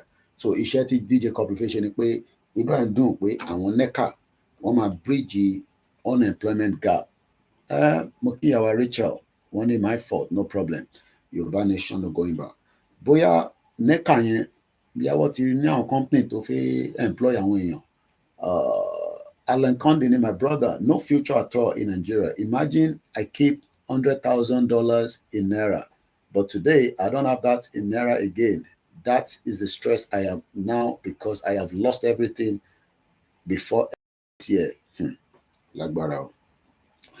DJ Cuppy wa go for only òun try láti according to NECA wọ́n fi widen unemployment gap in Nigeria. Ọlákúnlé mo kí ẹ káàárọ̀. Ẹ má bínú pé àtàn TikTok láàárọ̀ yìí. Bí a máa tàn later, but for now, let's leave it as it is because mo ń lo phone yẹn láti fi communicate as well. It is not just about finding a job. DJ Cuppy ló bá yín sọ̀rọ̀ báyìí. Ó ní kò ṣe pé kẹ́ni ẹ̀ ń wáṣẹ́ nìkan, but ẹ gbọ́dọ̀ lè keep iṣẹ́ yẹn. So ìwọ tó bá ń ṣiṣẹ́, o gbọ́dọ̀ lè keep iṣẹ́ yẹn. Bó bá tẹ̀ fẹ́ lé ẹ náà kúrò níbi iṣẹ́ yẹn, o gbọ́dọ̀ keep ẹ̀. New Zealand ti score 1-0 against Norway. Mo tẹ̀ rí goal yẹn, ọ máa replay anyway. New Zealand is now leading by 1-0. Tó bá mọ tó ń ṣẹlẹ̀, bá ṣe ń bẹ́ẹ̀ sọ̀rọ̀ lọ́wọ́lọ́wọ́ báyìí, wọ́n gbá World Cup. Bẹ́ẹ̀ ni ẹ ṣe gan ni ìyá mi Rachel. DJ Cuppy ló náà ó ní ẹni tó bá níṣẹ́ Nàìjíríà, ó ní you have to keep the job. Only it's not about finding the job, you have to keep the job. As we speak right now, Norway is not winning. New Zealand is leading by 1-0. World Cup has started in New Zealand, which is now almost what you want very late. Lọ́dọ̀ tí wọ́n ní sìn, ẹ jẹ́ ká tún lọ wo kí ni time sọ ní New Zealand right now. Aago mẹ́jọ alẹ́ òun ló lù ní New Zealand. Ayé kan làwọn wà, ayé kan lèmi náà wà. But ayé tílẹ̀ Yorùbá wà kò sí ìlọsíwájú fún. Ìdí tá a ṣe ń sọ pé ẹ má listen sí gbogbo rhetorics tí DJ Cuppy ń sọ yìí. Ó ní it is not just finding a job. It is about keeping a job by empowering young people. Ẹ̀yin ọ̀dọ́ ló ń bá sọ̀rọ̀ ìyẹn DJ Cuppy. ó ń bá ẹ̀yin ọ̀dọ́ sọ̀rọ̀ pé ẹ gbọ́dọ̀ lè keep iṣẹ́. Mo kí bàbá wa Tony Adigun, Koiki Media, òun lẹ́wà lórí ẹ̀, live transmission lẹ́ni 20th of July 2023. Aago 9 ó kọjá 14 minutes. Mo ń wo football lọ́wọ́lọ́wọ́ lórí screen mi tó wà níwájú, àmọ́ a lè release audio ẹ̀ torí pé copyright issue máa wà lórí ẹ̀. DJ Cuppy ní, by empowering young people with the right employability skills, only we are helping to ensure their success in future. Future wo ni DJ Cuppy ń sọ? Ìwọ náà máa bèèrè lọ́wọ́ rẹ̀. Ìyá Lálùbáríkà, Ọmọlára, Ìyábọ̀ Àjàlá, mo kí gbogbo ẹ̀yin alásàlátù, mo kí gbogbo ẹ̀yin oníṣẹ̀ṣe. Ọlákúnlé ní, is DJ Cuppy living in Nigeria? Ó wá sí Nàìjíríà náà ni wọ́n promote Prince Trust tí ó wá launch ní Nàìjíríà. Ó dẹ̀ ní future fún gbogbo ọmọ Nàìjíríà pé wọ́n máa wáṣẹ́ fún yín, pé ẹ máa ríṣẹ́. Èmi kọ́ mo sọ bẹ́ẹ̀ o, DJ Cuppy òun ló sọ bẹ́ẹ̀. So ìbéèrè tí mò ń bi ìwọ, tí mò ń bi èmi ni pé, ǹjẹ́ wọn náà bí DJ Cuppy ṣe ń sọ̀rọ̀ yẹn pé future, ǹjẹ́ future wà fún wọn náà ní gbogbo ibi tó wà nílẹ̀ Yorùbá? Torí pé bí a Prince Trust Foundation yẹn, bí àwọn ń bọ̀ wá register sí local government ẹ̀, ó jẹ́ tètè máa wo orí Instagram DJ Cuppy, over 2,568 comments ló wà lábẹ́. Only Nigerians need to focus on job retention. Ó lọ wo meaning retention yẹn, ẹ máa ní wàhálà mi pọ̀, ẹ jẹ́ ká tún lọ wo meaning ẹ̀ lẹ́ẹ̀kan sí. Retention, mo máa ń like pronunciation, so ẹ jẹ́ ká wo pronunciation yẹn láti bíbá. Tó bá mọ retention, it is spelled R-E-T-E-N-T-I-O-N-I, and this is how it is pronounced. Ẹ jẹ́ ká increase the volume bíbá. Mo kí gbogbo alẹ́ kan sí o. Okay, mo mọ reason tí kò ṣe jáde. Okay, mo ti pa. Oya. Retention. Again. Retention. Taba ní. Retention. Taba sọ pé retention, òun ni DJ Cuppy fi ṣe àpèjúwe ọ̀rọ̀. Ẹ mọ̀ pé òun kàwé dáadáa, ó lọ sí Oxford, àwọn ọ̀dẹ̀ kàwé púpọ̀. Mo kí gbogbo alẹ́ kan sí. Ìyá mi Ọmọlára ní, welcome on board Koiki Media. Good morning, people. Please, just to let you know, I think people report me on Koiki Media page telling me that my comment is against their rules. Please kindly, kò sí nǹkan tá a máa ṣe sí. Wọ́n jẹ́ ká comment náà, kò ń ṣàyè nìkan, gbogbo àwọn team ni wọ́n jẹ́ ká lè comment, a dẹ̀ lè post. So we are having too much, fight on Facebook. So how about the comment lórí Facebook? Ẹ wá sórí YouTube ká comment. We're having problem with the 2 channels. In the last 3 days, listen, I'll post kankan sórí ẹ̀, but aláì ṣe live video, which is still okay. It's too important náà nìyẹn. So ẹni tó bá fẹ́ máa monitor tá à ń ṣe lọ sórí Twitter wa kẹ́ follow. So ẹ má jẹ́ kíyàn kó worry yín, ìyá mi Ọmọlára. Ẹ má jẹ́ kíyàn kó stress yín rárá. Gbogbo àwa kọ́ la náà platforms yìí. Now, DJ Cuppy ó lu ọ̀rọ̀ kan tí mo fẹ́ ṣe breakdown ẹ̀. Ó ní Nigerians, tó bá ní Nigerians, because kò sí nǹkan tó ń jẹ́ Nigeria anyway, but ó ń lo Nigerians because Nigeria is a country. According to DJ Cuppy, she believes in Nigeria because her father believes in Nigeria. Bàbá ẹ̀ ti kówó jẹ nínú Nigeria dáadáa. So at the end of the day, she believes in Nigeria. Ó wá represent the organization kan, there's nothing wrong in that, but ṣé organization yẹn máa provide iṣẹ́ fún èmi àti ìwọ àtàwọn èèyàn wa ní gbogbo ilẹ̀ Yorùbá? Ó lo ọ̀dẹ̀ kan wọ́n pè ní retention. Again. Retention. Only Nigerians need to focus on job retention. Kí ló wá ń pè ní retention. tó bá gbọ́ Retention. nǹkan pè bẹ́ẹ̀ ni the continued possession, used or control of something. Number 2, the action of absorbing and continue to hold a substance. Nísìn mo di Cuppy mú. Ó yẹ nísìn Cuppy gbogbo ilẹ̀ ń rí, at least ẹ̀yin tẹ́ wà lórí gbogbo platform yàtọ̀ sí àwọn tí wọ́n ń bẹ ní àwọn platforms wa kọ̀ọ̀kan. Ẹ má bínú fẹ́yìn tí ẹ rí tí mo fi ń wọ̀nyí, ẹ má fi ṣèbínú rárá. Ẹ kò gbà bẹ́ẹ̀ pé ó wá bẹ́ẹ̀ lénìí ni ẹ jẹ́ nǹkan fi kọ́ọ̀pì yín wọ́n ìkẹ́kọ̀ọ́ lè rí so gbogbo ilẹ̀ rí kọ́ọ̀pì ẹ ṣáà rí ẹ rí pé mo dìímú dáadáa so ní tí DJ Cuppy sọ pé Koiki má yẹ kí kọ́ọ̀pì jábọ́ o dìímú dáadáa má yẹ kó jábọ́ ìwọ tó níṣẹ́ nìyẹn ìwọ ló ń bá sọ̀rọ̀ èmi ò wá mọ̀ bí àwọn níṣẹ́ bó bá níṣẹ́ èmi ò mọ̀ yẹn but n tí mo lè sọ ni pé sórí gbogbo tí DJ Cuppy ń sọ yẹn àlọ́ ni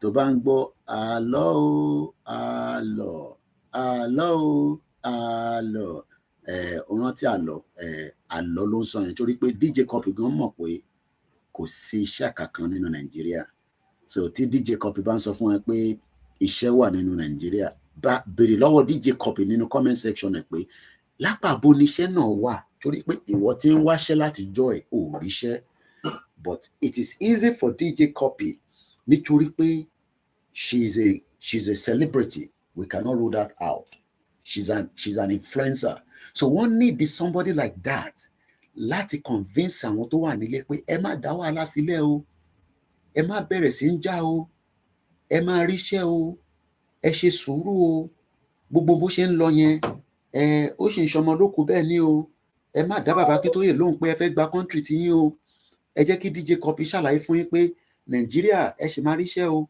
ẹ má yẹ kí Koiki fa wàhálà lórí ilẹ̀ Nàìjíríà o ẹ lísìn sí DJ Cuppy o torí pé ṣe mọ̀ pé DJ Cuppy òun ti níṣẹ́ ó dẹ̀ máa sọ fún yín bẹ́ẹ̀ ṣe máa ríṣẹ́ ẹ jẹ́ kí n kà tán délẹ̀ DJ Cuppy went further to say Nigerians need to focus on job retention. Àwọn ọmọ kéékèèké ló ń gbá football ní Norway nísìn àti New Zealand tó lọ represent ìlú wọn. New Zealand ń win lọ́wọ́lọ́wọ́ tó bá mọ tó mean by that one play Women's World Cup bí ṣe ń bẹ sọ̀rọ̀. Ìbéèrè tí mo wá fẹ́ bi mo kí ẹ̀gbọ́n mi dáadáa Akeem Ayọ̀délé ìbéèrè tí mo wá ń bi DJ Cuppy ni pé níbo ni iṣẹ́ náà wà torí èmi náà wáṣẹ́ fáwọn èèyàn wa ẹ jẹ́ bá mi béèrè lọ́wọ́ DJ Cuppy mo like dáadáa èmi náà ó múra dáadáa ó gbé máìkì dáa ó wọ pink ẹ mọ̀ pé pinky ni èmi mọ reason táwọn èèyàn ṣe ń sọ pé bàtà tó wọ̀ yẹn kókó ka ni ìwọ náà lè lọ wo lórí Instagram àwọn òyìnbó pẹpẹ àtàwọn dúdú nẹ́kà I'm sure pé kó tẹ̀ lọ tí máa ṣe lè wá fi DJ Cuppy sínú best room èrò náà ya picture ya gbójú sókè celebrity ó dà DJ Cuppy mo ti gbọ́ gbogbo tó sọ now lórí ọ̀rọ̀ iṣẹ́ yẹn já sọ̀rọ̀ níbo làwọn èèyàn wa máa ti ríṣẹ́ triple DRS sọ pé Koiki let's turn the table around and let's see if she will be able to say the rubbish she's saying ẹ má ṣe yẹn now ọmọ olówó kẹwàá ní kó wa máa jẹ gàrí kó máa rìn láti ẹ fẹ́ kọ́ ọmọ olówó máa ṣe bí bàbá ọmọ ṣe bí ẹ jẹ́ kí n play audio bàbá ọmọ ṣe bí fún yín fídíò wọn rádà bọ̀ audio lẹ́yìn máa gbọ́ mo ti post already náà lórí timeline wa ẹ̀gbọ́n tí bàbá ọmọ ṣe bí sọ fún mi ó ní bàbá Koiki ó bá ń sọ fún DJ Cuppy pé ó yá gbóhùn sókè. Kọ̀mí Koiki. Bàbá yẹn pé kọ̀mí Koiki èmi kọ́ lẹ̀ bá pè ẹ̀ bá sọ fún DJ Cuppy náà ibiṣẹ́ lẹ́yìn lọ lóru yìí kò sí ná ó yá kí ló ṣẹlẹ̀ kọ̀mí ọmọ ṣe bí ó yẹ bá wa sọ̀rọ̀ kí ló ṣẹlẹ̀ gangan kí ló ṣẹlẹ̀ ó yá à ń gbọ́. Kọ̀mí Koiki àti after 4. Bàbá yìí ní àti after 4 bẹ́ẹ̀ náà bá jáde nínú ilé mi ní after 4 kò likely pé traffic máa wà tí traffic bá wà wá sọ reason gbogbo ẹ dúdú lólólólólóló mo ti post ẹ lórí Instagram mo ti post ẹ lórí new Facebook account tí wọ́n ń pè ní thread ó dàbí similar to Twitter tẹ́ ẹ̀ bá tí ni ẹ lọ check ẹ mo ti post ẹ sórí LinkedIn gbogbo platform tá ti fi operate nìyẹn so àwa tí a ní Facebook tí ẹ rí post a máa ń post léraléra tẹ́ wọ́n dàgbà Koiki kí ló ṣẹlẹ̀ wọ́n restrict wa ni àmọ́ reason why mo ti ṣe gbogbo tẹ́ kí n ṣe but for now we are still be able to do live which is the most important thing kò tí sí platform kankan tó beat in tan ṣe when it comes to providing you messages news torí pé àwọn boys wọn ṣiṣẹ́ ó yẹ káwọn boys wa lọ síbi kan ní àtàná owó pọ̀ mo ti pull it out torí pé media ń ṣe nǹkan tó cheap ó yẹ kí wọ́n lọ fún wa ní transmission kan láti ọ̀nà tó jìn láti state kan mo fi dárúkọ state náà for their security it's got to do with culture but owó ní tóun bá pọ̀ àní lè rí transmission yẹn so àti pull it out torí pé running media ó lè tí mò ń send sáwọn ọmọ yẹn lójoojúmọ́ nílé gbogbo tó ń show video tó ń show this BBC ló wà ní New Zealand nísìn owó tèmi London now taxpayers òun lọ fi operate so tẹ́yìn náà bá wà ní Àkóìkí àfimárélè it is not cheap especially epo tí wọ́n Nàìjíríà nísìn every day we are buying àwọn ọmọ Koiki Media gbọ́dọ̀ má ní data apart from that ibi tó fi lọ 3 days ní wọ́n máa lò níbẹ̀ if we cannot afford it ó better kó ra jókòó sínú ilé wọn kó wà pẹ̀lú ìyàwó àtọmọ even though they are ready to go but running around is not cheap moreover risk tó wà níbẹ̀ kò ń ṣe kékeré so àti unplug event yẹn ìtàbá lè máa ṣe online I'll be doing it ìtìbá fìpò wà nítòsí màá ní kó lọ ṣe ìtàbá rí pé ó ti fẹ́ máa ní wá lára but ẹ jẹ́ ká gbọ́n tí bàbá yìí sọ bíyà DJ Cuppy alẹ́ bá wa gbé yẹ̀wò torí DJ Cuppy ní Nigerians need to focus on job okay DJ Cuppy Comrade Omosebi is focused on job okay it's going to work this morning but kí ló ṣẹlẹ̀ Comrade Omosebi ẹ ṣàlàyé fún wa. ọmọ Koiki àti after 4 èmi ò mọ̀gbà tí ó dọ̀pẹ́ ti wà but after 4 ni mo ti wà lọ́nà ṣe ti rí state tí ọ̀nà Ifọ̀ wà níbi tí gọ́vnà wà tí sẹ́nẹ́tọ̀ wà tí olúọmọ tó tún jẹ́ ọmọ Ifọ̀ ẹ ti rí ọ̀nà Ifọ̀ jẹ́ 19 bẹ́yìn àbí. mo máa ń sọ fún gbogbo èèyàn wa nílé tẹ́ bá ti ń ṣe fídíò especially tẹ́ máa send sí mi mo fẹ́ máa rí date níbẹ̀ a fẹ́ wo fídíò kan tá máa sọ pé yẹn Koiki níbi tí ilé ayé dé nísìnyí kí lómi máa sọ pé last year ni and that video is meant to be a new video ṣe rí date tẹ́ bá lè máa fi time gan sí gbogbo anybody tó bá ṣe video whether for me for your personal use always put date and time very very important date and time ó máa ń make video yẹn authentic ẹgbọ́n nǹkan tí bàbá yìí sọ wọ́n fi date sí nítorí pé ìṣẹ̀lẹ̀ tó ṣẹlẹ̀ yẹn èní ni Comrade Omosebi ànẹ́bá mi sọ fún DJ Cuppy kí ló ṣẹlẹ̀ nígbà tẹ́ ń lọ síbi iṣẹ́ láàárọ̀ ìtorí ẹ̀yin ti níṣẹ́ ẹ̀dẹ̀ fẹ́ kọ́ lé yín kúrò níbi iṣẹ́ ẹ̀dẹ̀ gbọ́dọ̀ tètè jí kúrò nílé nítorí pé ọ̀nà tí bàbá yìí ti ń ṣiṣẹ́ ọ̀nà Ifọ̀ ló ń gbé bàbá ọ̀nà Àpápá níbi tó ti ń ṣiṣẹ́ Ifọ̀ dẹ̀ lọ ti ń bọ̀ kẹ́ lè wo distance yẹn kẹ́ lè wo ìyà táwọn èèyàn wá ń jẹ lójoojúmọ́ fáwọn tó níṣẹ́ nìyẹn cause irú bàbá yìí nísìnyí kò lè afford ó níyàwó ọmọ ẹ̀ kan graduate ní last few months tó sọ fún mi tó celebrate pẹ̀lú mi wọ́n tẹ̀ share picture yẹn kọ́ lọ́ọ́ bá wọn pẹ̀lú ọmọ yẹn bó máa rí iṣẹ́ nísìn ìṣèdí àìmọye àwọn tó ń graduate tó níṣẹ́ níwèé so graduation is a different thing from getting a job mo fi lọ gbogbo àtọ share video yẹn pẹ̀lú mi lára àwọn comrade wa tí a jọ ń ṣe Yorùbá nation ni but DJ Cuppy bí a kò wà where báwọn kan níṣẹ́ but wọ́n struggle bàbá yẹn lélẹ̀ nígbà tó lọ celebrate ọmọ ẹ̀ ṣetán ní Adó Èkìtì State University ó send the picture ẹ̀ sí mi graduating ceremony of my daughter Taiwo kọlọmba wà pẹ̀lú ọmọ náà fine girl irú ọmọ ẹ̀ nísìn bó o bá gbá football whatever tó o bá ṣe ó yẹ kó lè tẹ̀lé àwọn Yorùbá team lọ sí World Cup as adviser ṣẹ́rí gbogbo àwọn obìnrin tí mo rí nísìn coach yìí wọ́n ti fẹ́ change new person kan tó fẹ́ wọlé number 3 mo tẹ̀mọ̀ èyí tó jẹ́ black náà méjèèjì ó dà ń pé New Zealand ní black Norway ní red ní white tó bá jẹ́ pé Comrade Omosebi nísìn bọ́mọ wọn ṣe tán á lọ sínú football academy kò ní láti kó ṣe gbogbo ló máa gbá football àwọn kan wà tí wọ́n máa ṣiṣẹ́ pẹ̀lú àwọn team àárọ̀ lọ pé kó tẹ̀lé wọn lọ sí World Cup bọ́rádà bàbá ẹ̀ láàárọ̀ ẹ̀gbọ́n tí bàbá ẹ̀ sọ bí a DJ Cuppy mọ ìyà táwọn èèyàn ń jẹ nílé. ọmọ Koiki àti after 4 èmi ò mọ̀gbà tí ó dọ̀pẹ́ ti wà but after 4 ni mo ti wà lọ́nà ṣe ti rí state tí ọ̀nà Ifọ̀ wà níbi tí gọ́vnà wà tí sẹ́nẹ́tọ̀ wà tí olúọmọ tó tún jẹ́ ọmọ Ifọ̀ ẹ ti rí ọ̀nà Ifọ̀ èní máa jẹ́ 19 bẹ́yìn àbí 19 of July 2023 ẹ wọ ọ̀nà Ifọ̀ àti tírélà o àti káà kò sẹ́ni tó lè kọjá mọ́. Wọ́n ní àti tírélà àti káà kò sẹ́ni tó lè kọjá mọ́. That is the current situation of things in Nigeria.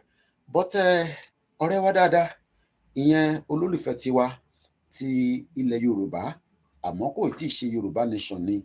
Àmọ́ bó bá ń sọ̀rọ̀, onílàákàyà máa tẹ̀lé tó bá ń sọ, torí pé òun kúkú ti mọ bó ṣe máa lọ. Ọ̀pọ̀lọpọ̀ tí mọ bó ṣe máa lọ. Mò ń gbọ́n pọ̀pọ̀fù nísàlẹ̀, ó ti ń rùn wá sókè ni. Ẹ má bínú. Ẹ máa gbọ́ èlé lọ kí n lọ fi gbé pọ̀pọ̀fù wá sókè. Ẹ máa gbádùn. Ẹ ti kúkú ti dáhùn ẹ̀ mọ̀ bí ìbá tẹ̀sán ẹni tó jẹ́. It is Tinubu's government. Ẹni tó bá wá mọ ẹni tí ó fẹ́ sọ̀rọ̀ yìí, á jẹ́ pé ò mọ arákùnrin yẹn délẹ̀ dáadáa ni. Lóòótọ́ kò tí ì ṣe Yorùbá nation, bọ̀ gbogbo tó ń sọ pátá ló ní sense, ló dẹ̀ ní meaning. 5 minutes ní fídíò yẹn, Sowore ló ní, mo ti dárúkọ ẹ̀, mo lè ló délẹ̀ láì interfere. Mo kí yín lẹ́ẹ̀kan sí ìyá mi Ọmọlára, kò ní bàjẹ́ fún yín. Ọlọ́run bá Elédùmarè á bá wà pẹ̀lú yín. Jack Olúṣọlá ní, is there a job creation at all before job retention?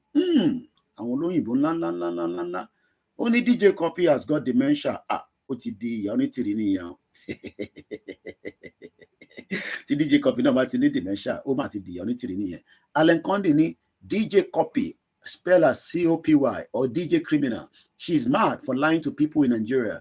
Why she and her family cannot relocate back to Nigeria when she know there is work in Nigeria? Mo kí ìyá wa Ọláìdé Olówó, mo kí gbogbo ẹ̀yin tí ẹ̀ ń gbọ́ mi náà káàkiri, mo kí Coolest Gold, mo kí Adébọ́lá, gbogbo ẹ̀yin tẹ́ lọ ń dúró sínú abẹ́ DJ Cuppy, ẹ má tọ̀nà yín. Àná ẹja gbọ́n tí Sowore fẹ́ sọ, ẹja gbọ́n tí Sowore fẹ́ sọ. Ṣó bọ̀bọ̀, má try láti pè, ó send message sí mi lánàá, àbíjẹta, mo kí Oníkóìkí, oníwàhálà, bí a máa gbé wá sórí Naija Voices, kátà ẹ̀gbọ́ díẹ̀ lára show. Okay, náwó ní red, ọ̀dà ẹ̀ṣẹ̀ gan ni, ẹnìyẹn náà ń wo football nìyẹn. Àwọn tó mọ football dáadáa, ẹ mọ̀ pé mo sọ fún ẹ pé tó bá ń bá mi wo football, Ọlọ́run má jọ sọnù, torí pé mo lè máa gbé síra wọn. Èyí tí mo ṣàkọmọ ni pé ẹsẹ̀ méjì ló ń play lórí nínú game yẹn. Sowore gbóhùn sókè, kí ni Sowore sọ? Ẹ máa gbóhùn Dèjì yanjú náà. Àníṣẹ́ bó bá yá gbogbo yín, orí yín á pé nílé. Koiki lèmi jẹ́, mò ń bọ̀ náà. It's Yahoo government. Do you know who owns matter? It's Tinubu's mother. That Abiba to Mogaji, the one that died. Best people in the world. By the time Tinubu has done 4 years, we are unambiguous and we are unapologetic. This is not our government. That our job will be to liberate this country. We have discussed what we will do for the country. There is nothing that I see in 2023 that has not come to pass since 2019. How can you help somebody to build refinery and you cannot repair your own?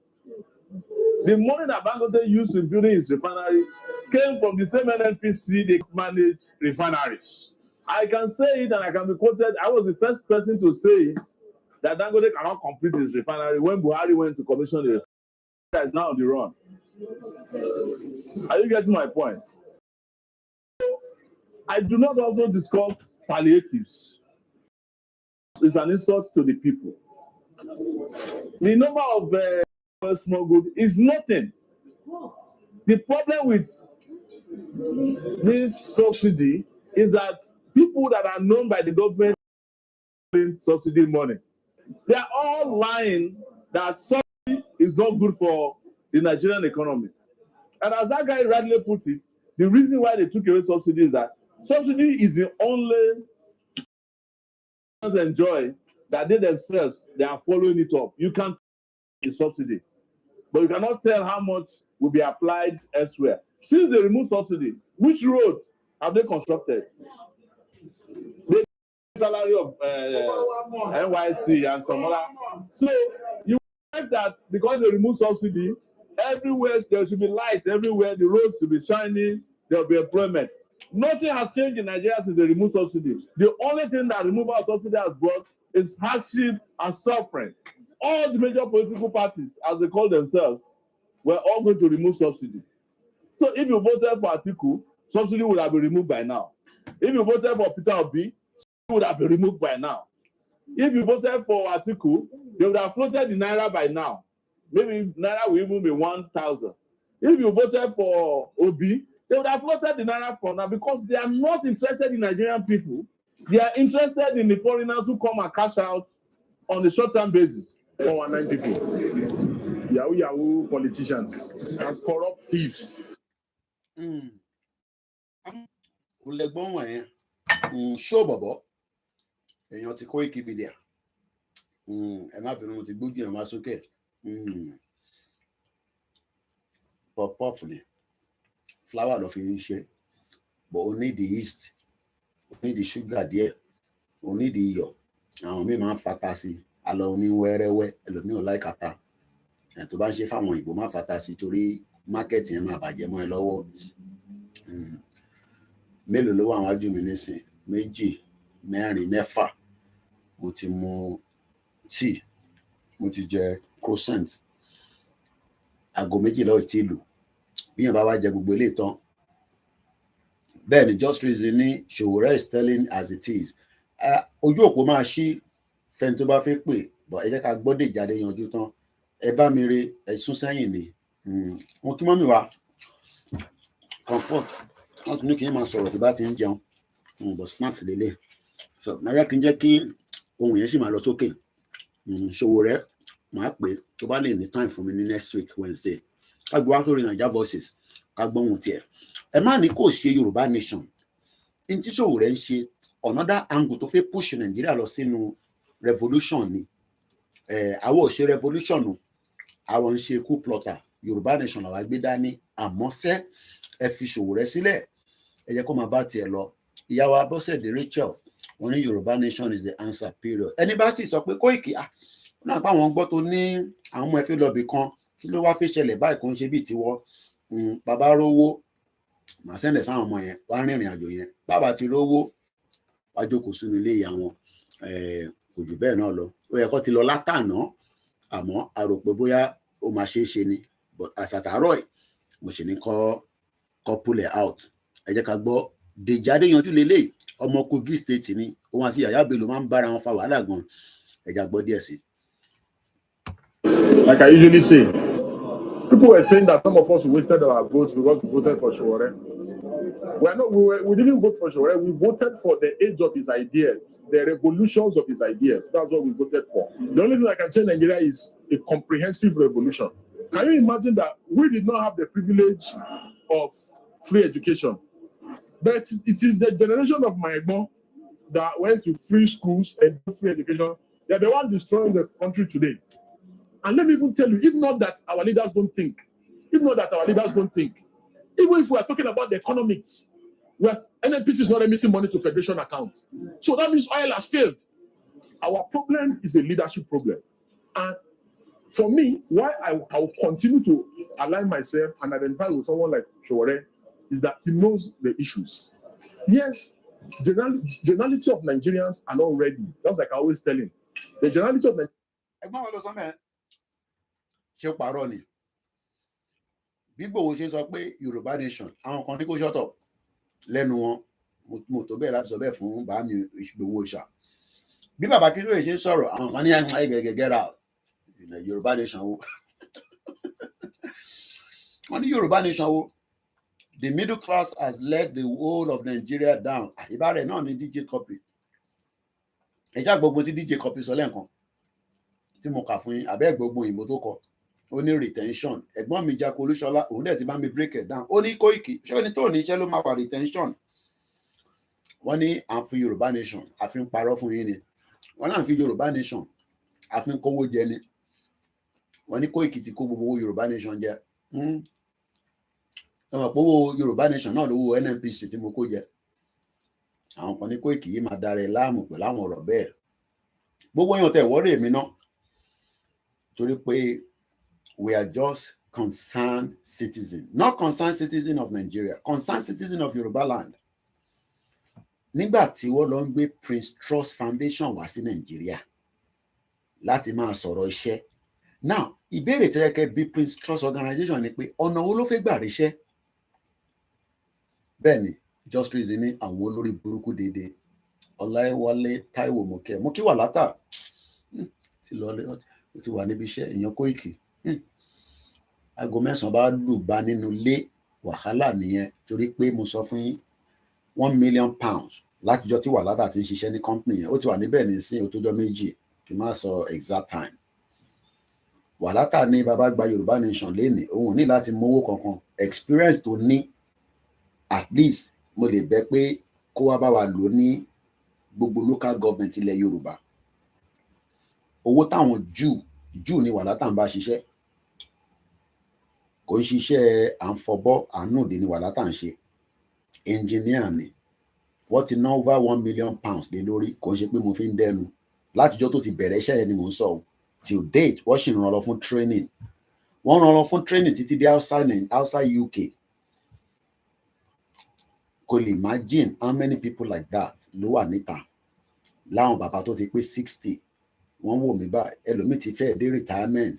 ṣó rò pé tí wọ́n bá retire, ó mọ̀ pé brain yẹn tó bá tètè pọ̀ sórí ẹlòmíì ó máa yòrò ni, ìyẹn ní dementia ṣe máa tètè mú àwọn ẹlòmíì. nígbà tí wọ́n bá lè máa rí brain yẹn máa lò mọ́ continuously. àwọn bàbá mi ó yẹ ká lọ máa jókòó tí wọn láràárọ̀, ká ṣe pọpọ́ọ̀fù fún wọn, ká pògì. dádì ó yá ẹ bá mi sọ fún àwọn èèyàn wa báwo la ṣe máa ṣe tá a bá fẹ́ ṣe títì Ifọ̀ yẹn tí kò ní máa sí traffic. bàbá yẹn wá ló dáa, nígbà tí mo wà ní Germany tá a bá fẹ́ ṣe títì, à jókòó àwa consultant, à wo títì yẹn, à wo orú sọ́ọ̀ tó máa lò.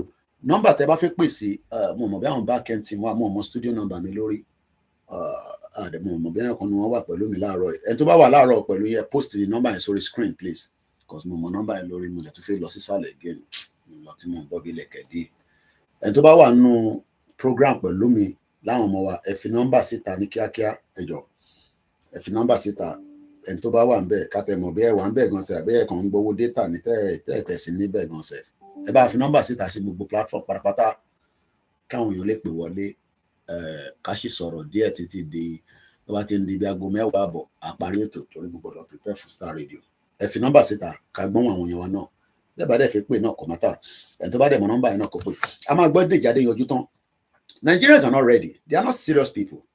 ẹ̀yin ọmọ Yorùbá ẹ̀ ń dúró, ìjà ò ní Ìgbòho máa dé, ìjà ò ní Ìgbòho máa dé. Ìgbòho níbi tó wà kò ronú epo, kò ronú oúnjẹ, àmọ́ ó ń ronú àwọn ọmọ ẹ̀.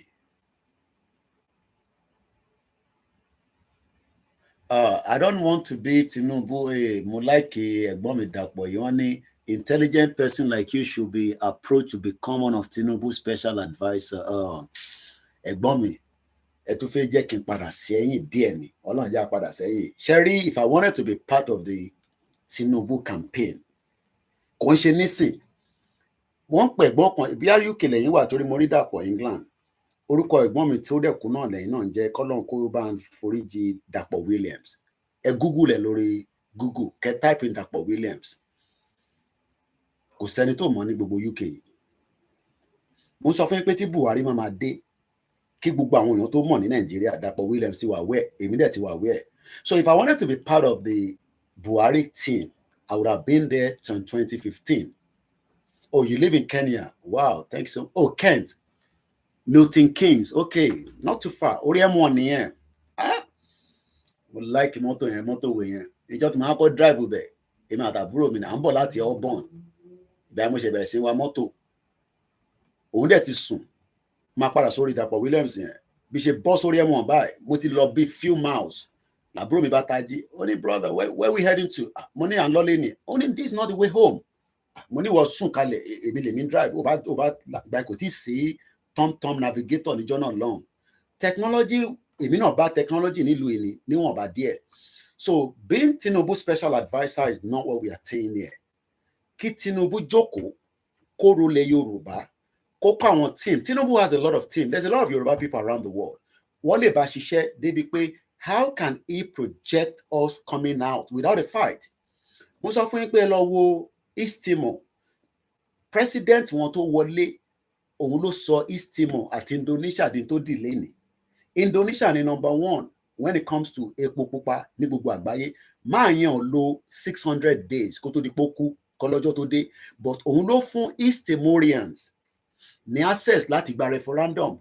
Ti East Timor, èmi ò mọ̀ gbà tẹ́ tí ń gbé ní England, ìyẹn ẹ̀gbọ́n mi Dàpọ̀ èmi ti wà ń bẹ̀ láti 98 25 years ìlú mẹ́ta ló ti gba independent lẹ́yìn ìgbà tí mo dé ìlú yìí èmi ò ní láti di special adviser fún Tinubu ẹ ṣé gan ni wọ́n ti fi nọ́mbà síta +44 7404405917 ẹ bá fi sórí gbogbo platform bẹ́ẹ̀ náà so èmi ò 18 years so that means pé mo ṣáájú yín débi báyìí mo dẹ̀ mọ̀ pé ṣáájú dé kó ló mátà ó ṣe ṣe káyìn ti gba British passport before èmi ó ṣe ṣe kí ẹ ti ṣe so many things because olúkálukú ló ní skills kan tó ń bá bọ̀ tẹ́lẹ̀ advantage yẹn dẹ̀ máa ń wà so being an adviser for Tinubu kọ́lá ní ìmísìn ṣẹ́rí Tinubu is not our issue. Our problem is the system of Nigeria that was put together. Tinubu can work towards the dissolution of Nigeria between his tenure. How long it's going to take him, we don't know.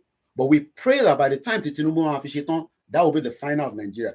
Tí Tinubu bá ṣetán lọ́dún mẹ́rin, tó bá ṣetán lọ́dún mẹ́jọ ní 2031, wàláì tàláì símọ́ bíláì làzílà hùwà, tí Málà bá gba ìjọba, gbogbo wàhálà tí Tinubu bá ṣe, wọ́n máa dànù ni. British passport care. I am proud Yoruba nation, my Nigerian passport. Well, I mean, having a British passport is not, so we'll have American passport now. I don't know why. He had the opportunity to get an American passport. So thank you so much. So being the special advisor, if I wanted to be one, and I'm not joking, that Williams confided in me that I want to continue muti so ni kò jẹ́ kó like me ní presidency l'Abuja. Ó work títí pé kó tẹ̀ fún mi ní access. But because only mo ti sọ̀rọ̀ jù, I ti bẹ̀rẹ̀ Yoruba nation, only mo ti wà again, because nígbà tí Buhari dé, ìyàwó mi sì máa fi kọrin nínú tí ìyàwó máa fi dàpàrà ní, ṣé Buhari, mo fi gbọ́ yẹn nínú ilé mọ́. Because our expectation was when Buhari was coming in 2015, it would transform Nigeria to an extent. Everybody will parọ́ yẹn, because kò tí sọ̀rọ̀ Yoruba nation nígbà yẹn now. So feelings were ni pé Buhari tó ń bọ̀ ní 2015, I will not have to send money to my younger brother in Nigeria. It will make the economy of Nigeria work better. Buhari left Nigeria in a total mess. So when people are now saying somebody like us should go and be a special advisor, okay, for 4 years. Ẹ̀gbọ́n mi kan wà, mo mọ̀ bí ó ti padà sí UK nísìn, ọmọ Ogun State ni wọ́n. He was with Ọ̀ṣínbàjò for 8 years. Mo lọ sọ́fíìsì wọn ní VI, níbi tí wọ́n ti ń bá àwọn Ọ̀ṣínbàjò ṣiṣẹ́, in terms of what he was doing. But when we now go back and ask him now, gbogbo wàhálà tẹ́ ṣe yẹn, okay, bí àtòrí Tinubu ló wà níbẹ̀ nísìn, wọ́n lè continue in the project because government is big. Government has different projects that they do. So in terms of whether irú ẹ̀gbọ́n yẹn nísìn, project tó ń ṣe nígbà tó Ọ̀ṣínbàjò wà níbẹ̀, because there is into ICT. So ICT yẹn àwọn kankan wà tí government ń ṣe tán implement because èmi ṣiṣẹ́ pẹ̀lú Amnesty International as a volunteer.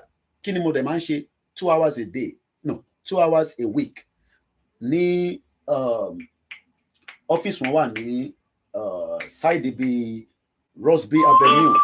So eventually kí ni máa ń ṣe ní mẹ́rin pé mo máa lọ impute ẹ máa kó pẹ́ o Mr. Adams gbogbo yóò gbọ́dọ̀ ju 2 minutes lọ mo mú báyìí 4 minutes few minutes ẹ ní sùúrù tí máa lọ ń ṣe nígbà yẹn ni pé wọ́n ní fáìlì tó pọ̀ gan rẹpẹtẹ tí bá ti jókòó ní 2 hours yẹn kó tẹ̀ tó 2 hours impute ni mo máa impute data sínú computer.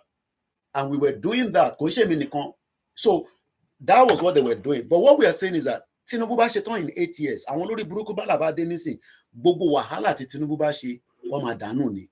Mo kí yín lẹ́ẹ̀kan sí gbogbo ilẹ̀ tí wọlé. So thanks so much for offering me an advisor for Tinubu. But I would rather want Tinubu to bring some expert in terms of how it can work to dissolve Nigeria. So kò ní dogun rárá. Mr. Adams, ẹgbọ́n sókè ní kíákíá. Ètò náà nìyẹn. DJ Cuppy tó ń sọ̀rọ̀ pé iṣẹ́ ẹjọ́ tó lọ iṣẹ́ òun ló kalẹ̀ sí Nàìjíríà dáhùn fún àwọn. Ẹbí àbá bẹ́ẹ̀ ti fi dáṣẹ́ kan sílẹ̀ ló ṣe ń sọ pé káwọn èèyàn bẹ̀rẹ̀ sí wáṣẹ́. Nínú ìṣòro àwọn tá a ní wọ́n jẹ́ agbẹnusọ fún wa wọ́n lè sọ̀rọ̀ tó lórúkọ tó jẹ́ celebrity olórí burúkú wọn ò dúró sílé ọ̀yìn náà wọ́n tún ń lò láti fi máa tàwọn ìyẹn wa. Àwọn tó wà lé gan fún àwọn kí ni ìṣòro yìí kí ni ìṣòro yìí. Iṣẹ́ tẹ́nìkan débẹ̀ yóò rí ṣe tí òun ní Tinubu fẹ́ ṣe ní ọdún mélòó. Ṣé àwọn tó ń gun ọ̀kadà kiri? Ṣé àwọn ló fẹ́ fún níṣẹ́ lọ́dún mélòó? Láti 1914 òun ní Tinubu fẹ́ ṣe láàrin ọdún mẹ́jọ àbí àbọ̀dún mẹ́rin. epo ti di 700 báyìí orí yóò ti pé tí mọ̀kàn tó yẹ kẹ́ ẹ ṣe tí olúwo làwọn èèyàn wá ń rò opportunity lélẹ́yìí ṣé ojoojúmọ́ ni ká tún máa sọ pé the only opportunity ta ni ká separate kó kálukú máa lọ nílùú ẹ̀ kó kálukú dọ́ọ̀mù yá ẹ̀ sí. Ojoojúmọ́ náà tó fẹ́ máa wá láti fẹ́ máa wá sórí táwọn kan tó fẹ́ máa sọ kan tó fẹ́ máa sọ tí gbogbo tó ṣẹlẹ̀ yìí kò sí tó láwọn lójú. bí a májíkì kan wà tí Tinubu máa ṣe bí a májíkì kan wà tí Tinubu lè ṣe in 4 years. Moke Ayodele, thanks for putting the studio number out. Alaba Richard Moke. Sísẹ́mù tí ò ṣiṣẹ́ látọdún mélòó sísẹ́mù ẹni Tinubu kára ṣe. Okay. Ẹ ṣé gan dádì mi Olúdáre JP. Ẹ ṣé gan bàbá wa down. Thank you so much. Ẹ̀yin náà láǹfààní àti pé a ní títí di 10:30. Mo kí ẹ má bínú ẹ̀yin tẹ́ wà lórí TikTok ó pẹ́ ká tó bẹ̀rẹ̀. That name Nigeria is not the problem. The problem is the people now. People say let's separate. Okay, what is the problem? You say it's the people. You can call him Mr. Brass. You say that name Nigeria is not the problem. It is the problem because there's nothing called Nigeria.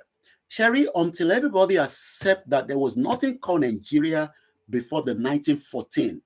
So when people are saying the name is not the problem, it is the problem because the British knew that the Yorubas were different.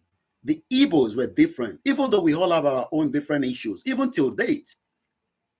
The Hausas are different. So the world, Muki Mr. Adebayo, and good morning to those of you that have joined us on the transmission. You can call in as well. The number is +44. Remember that there's no direct call because, direct calls messed up the program.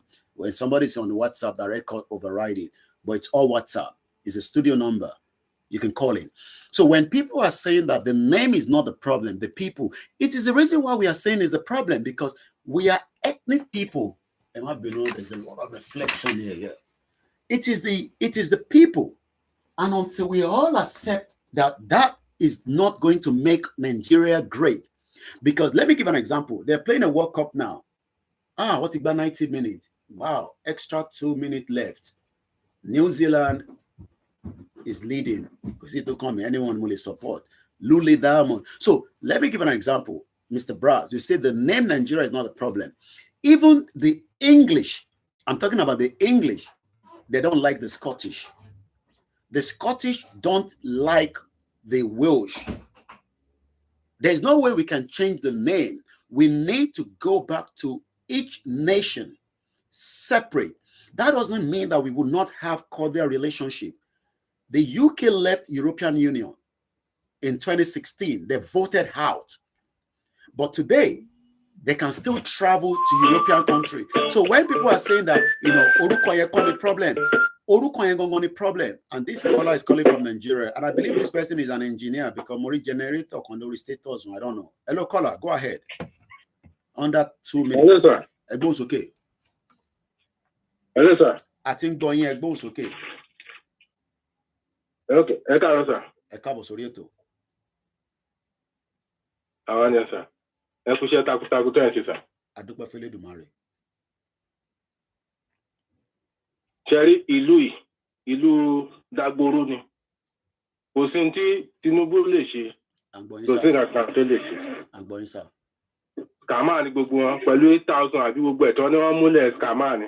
Wọ́n á pín lára àwọn olóṣèlú kankan náà máa jẹ olùsàárà tó wọ́n kàn sọ. The solution ni pé kódíkàlùkù máa lọ. Kò sí ìyàtọ̀ ń bẹ̀. Kò sí nǹkan míì kò sí tá lè ṣe. Bí kódíkàlùkù máa lọ. Ó ní solution. Ó ní gbogbo nǹkan tí bàbá wa Ìgbòho àti bàbá wa Akíntóyè, Babájí Akíntóyè wọ́n jà fún. Wọ́n jà fún wa ni. Ìgbòho ó ní owó ẹ̀, ó ní gbogbo everything, ó fi gbogbo ẹ̀ lẹ̀. Ó wá dúró tán fún ran ẹ̀. Ẹ̀yin wèrè kan wá sọ pé orí ń yí pé kìnnìkan ẹnìkan ló lè ṣe, ta ló lè ṣe? Ṣé ká máa lókè bí wọ́n ṣe sọ pé bọ́ ṣe tọrọ jẹ tẹ́nìkan máa ní tó wà lórí kìnnìkan tí wọ́n máa pè wọ́n pé wọ́n nídìí ẹ̀pọ̀, wọ́n nídìí kìnnìkan, ṣé yẹn ló lè ṣe ni? Ìyẹn kọ́ ló máa ṣe. Ìyẹn ò lè ṣe nǹkan nínú tá à ń sọ yìí. Nàìjíríà ti kọ̀rọ̀ ti kọjá pé ẹnìkan ló máa ṣe ń lù yìí. Ẹ jẹ́ ń bí bàbá wa fún ẹ jẹ́ ń béèrè ìbéèrè kan lọ́wọ́ yín kẹ́ tó sá lọ. Ọlọ́run jẹ́ kẹ́ sá lọ amamari gbogbo yín nígbà wo lẹ́yìn iṣẹ́ nílà káyè torí gbogbo wa náà la mọ̀ pé Nàìjíríà ń ṣiṣẹ́ nígbà kan bọ̀ nígbà wo lẹ́yìn wá realize pé ìlú yìí nǹkan kan ò fẹ́ máa dán mọ́rán nǹkan kan right nígbà wo lẹ́yìn ní understanding ẹ̀ ṣé ó ti pẹ́ ni àbí lẹ́yìn ìgbà tí gbogbo ọ̀rọ̀ ariwo wuyewuye Yorùbá nation jáde ní abẹ́ tí ń ni mọ́ lọ́kàn tẹ́lẹ̀ torí gbogbo ala believe in one Nigeria tẹ́lẹ̀ kó tó di pa wá bẹ̀rẹ̀ sí rí làákàyè pé kò sí nǹkan kan tó ń jẹ́ Nàìjíríà nígbà wo gangan lẹ́yìn bẹ̀rẹ̀ sí ní understanding yẹn mú kí ìyàwó ayẹyẹ oge mọ́mí wa Esther ó yẹ gbóhùn sókè ká gbọ́ látọ̀dọ̀ yín sí. ok ẹ ṣe sà lóòótọ́ Ìgbòho ló wá làwọn pa lójú àmọ́ bàbá ti tèmi bàbá tó bí mi lọ́mọ mo tí bàbá mi tó ń sọ ń gbà yẹn bàbá mi jagun Biafra nǹkan kan ja Nàìjíríà kínní ni sójà mà ó ti kú nsìn bàbá mi ní àwọn jẹ ẹ̀yà lórí Nàìjíríà ó ní nígbà tí wọ́n bí wa ẹ̀ mọ̀ gbà tí wọ́n ná kọ́bọ̀ sísì àwọn tí ń gba kọ́bọ̀ àná kọ́bọ̀ àná sísì àbíkọ́ ni mo sọ yẹn àmọ́ àwọn bàbá wa tún bí lè mú pé ìgbà tí wọ́n bí àwọn agbọ́n ní gbogbo kan wọ́n wọ́ọ̀sì ju kínní lọ́ngbà yẹn bàbá mi tó bí mi ó ti kú nsìn bàbá mi jẹ̀yà bàbá mi jẹ̀yà tó sọ ń gbà yẹn àmọ́ àwọn yẹn mi àmọ́ oríṣi tó wà sí lè àmọ́ bí kínní ṣe rí àmọ́ nígbà tí Ìgbòho wá dìde tán torí gbà a máa sọ èmi gan máa wà náà tó máa sọ pé Nàìjíríà ò lè dá àmọ́ pé ẹ tó bá dá fún táàmù tí Nàìjíríà bá wà tó bá ti dá fún ẹ o ó ti dá fún Nàìjíríà èmi wà náà tó ń sọ àmọ́ gbà tí bàbá wa Ìgbòho wá dìde tó dìde tán pé ìran jẹ ìyà jẹ àwọn ìran àwọn àtọ̀rìn wa náà wọ́n tún wá dé ẹ tún wá pa àwọn ìran wa ẹ tún pa wa láì ṣe pé àwa sọ́dọ̀ yín àwa bá yín tó wá sí ọ̀dọ̀ wa pé something wrong àbí kílẹ̀ wá ṣe ní orílẹ̀ pé ẹ wá sí ilẹ̀ wa láti wá máa pa tó bá tẹ̀lé pé ẹ para ẹ lẹ́mọ tí ẹjọ́ dà papọ̀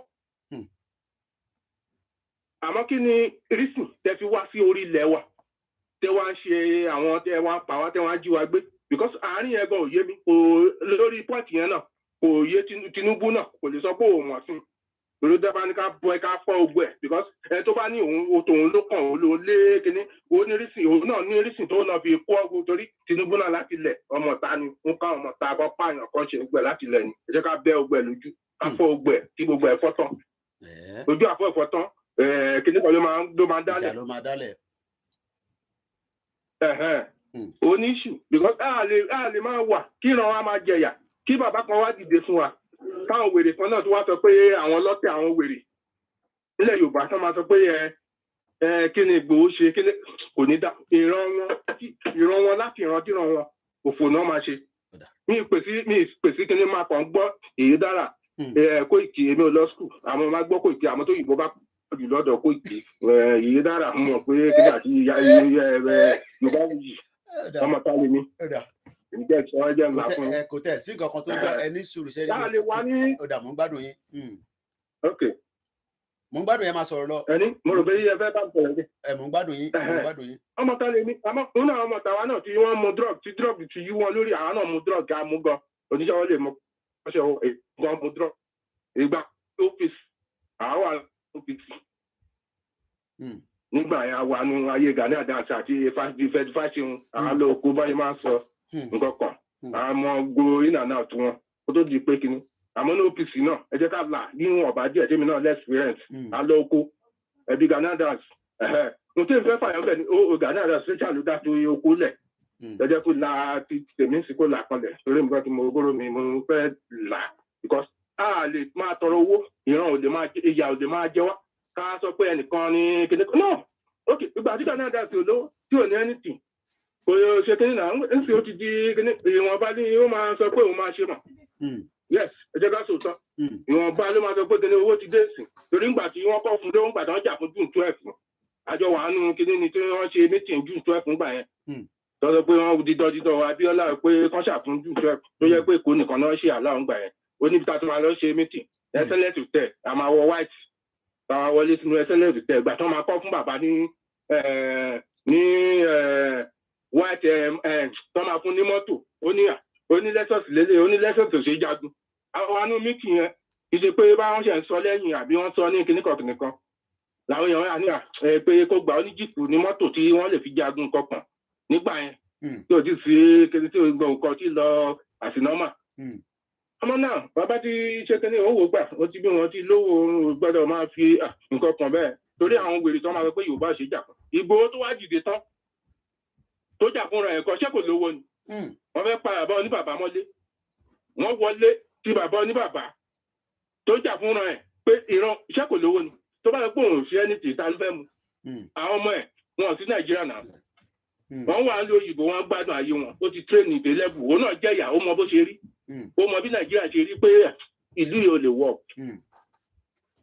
òun ló fi wá gbà ìran òun tẹ̀ wọ́n pààrọ̀ kì í tó wá ṣe pé kò tó bá kàn tún pààrọ̀ yẹn kò ní mo mọ̀ pé bàbá yẹn á rò pé wẹ́ kó ṣàṣe kí gbogbo ẹ̀ dá ẹ wá pààrọ̀ ẹ̀ òun á dìde tán ẹ̀yin Yorùbá kan lọ́tẹ̀ ẹ wá tẹ̀lé ẹ̀ gbárùkùté ẹ̀ dẹ̀jọ́ plan pé kíní o òun ní bàbá yẹn fi ìjọba rí pé ó ṣèpè pé ẹ̀yin tó bá dalẹ̀ kíní kan tó ṣèpè pé ilẹ̀ Yorùbá máa mú wọn ó máa mú wọn ó tẹ̀ sí mú wọn.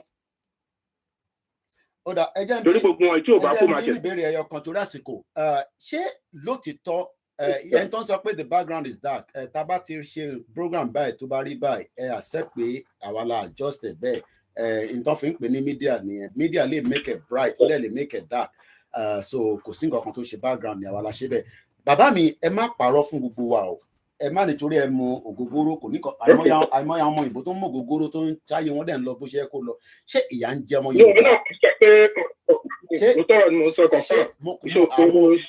mo dispute ojú mi ò ń ṣe problem tẹ́ bá ti ń gbọ́hùn ohun lọ̀rọ̀ wà ojú yẹn náà kékeré èyí tí mo fẹ́ béèrè lọ́wọ́ yín ni pé ṣé ìyà ń jẹ ọmọ Yorùbá. ìyà yẹn pọ̀. Okay. wàhálà ti pọ̀ jù ìbá wa ṣe eré ẹ̀kan jẹ àwọn kan wà àwọn òrìrá àwọn tí mọ̀ọ́tọ́ máa jẹ́ sùn ìbò ní Àgbàlá Gabriel tí ó ń gbé kìnní kan tó ń ta ṣé ìyá la fẹ́ máa ṣe kiri ṣé la fẹ́ máa tọrọ pé ká máa tọrọ kiri ní iṣu ni àbí ká dá dúró kó ní kálukú máa gbádùn àti àríbí ẹ̀yin náà ṣe máa ń lọ káàkiri gbogbo di abroad tí ẹ máa ń ṣòwò àbí gbogbo kan ṣe lọ.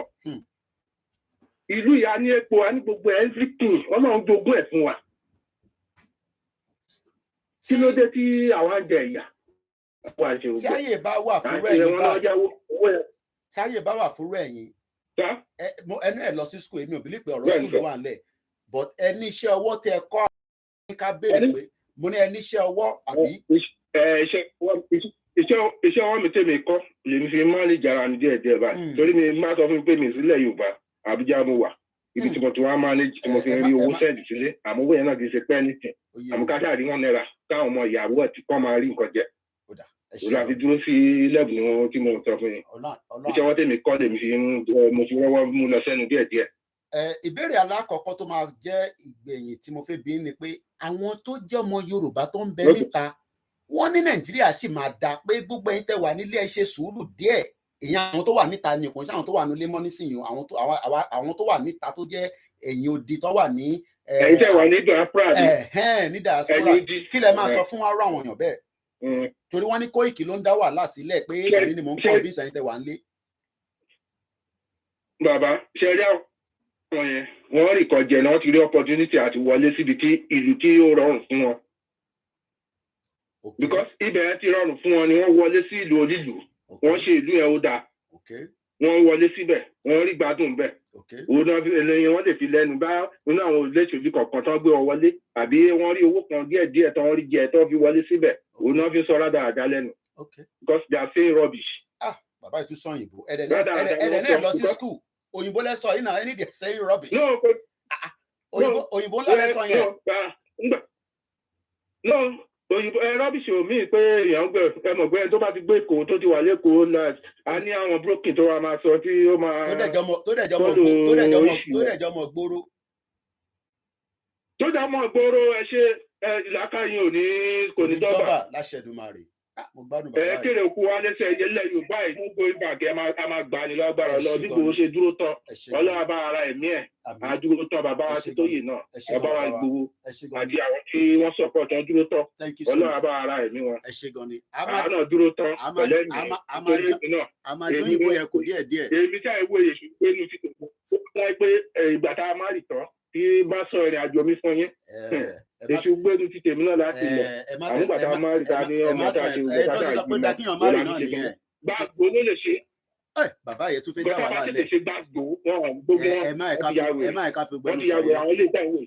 ẹ jà fi tó kù sílẹ̀. ẹ má ẹ̀ka tún lọ síbẹ̀ yẹn mọ́ ẹ bá pè lẹ́ǹkọ̀ọ̀kan torí ẹ mú mi lọ sí memory lane díẹ̀. Ọlọ́run Elédùmarè bá wà pẹ̀lú ẹ ṣé gan ni. Thank you so much.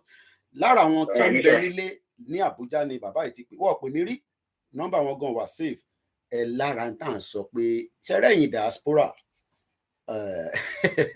Koiki sure ló gbà mo kí gbogbo ilé nǹkan sí a máa gba rí ètò yìí ní under 2 minutes mo ní 2 minutes in 20 minutes ẹ jẹ́ ká lọ sí the next caller mo mọ̀ pé caller wa ẹ̀ máa ń fẹ́ pẹ́ bọ̀ mo ní fún ju 3 minutes lọ ẹ bá a ṣe ní kíákíá torí àsìkò náà ni ẹ má bínú ẹ gbóhùn sókè.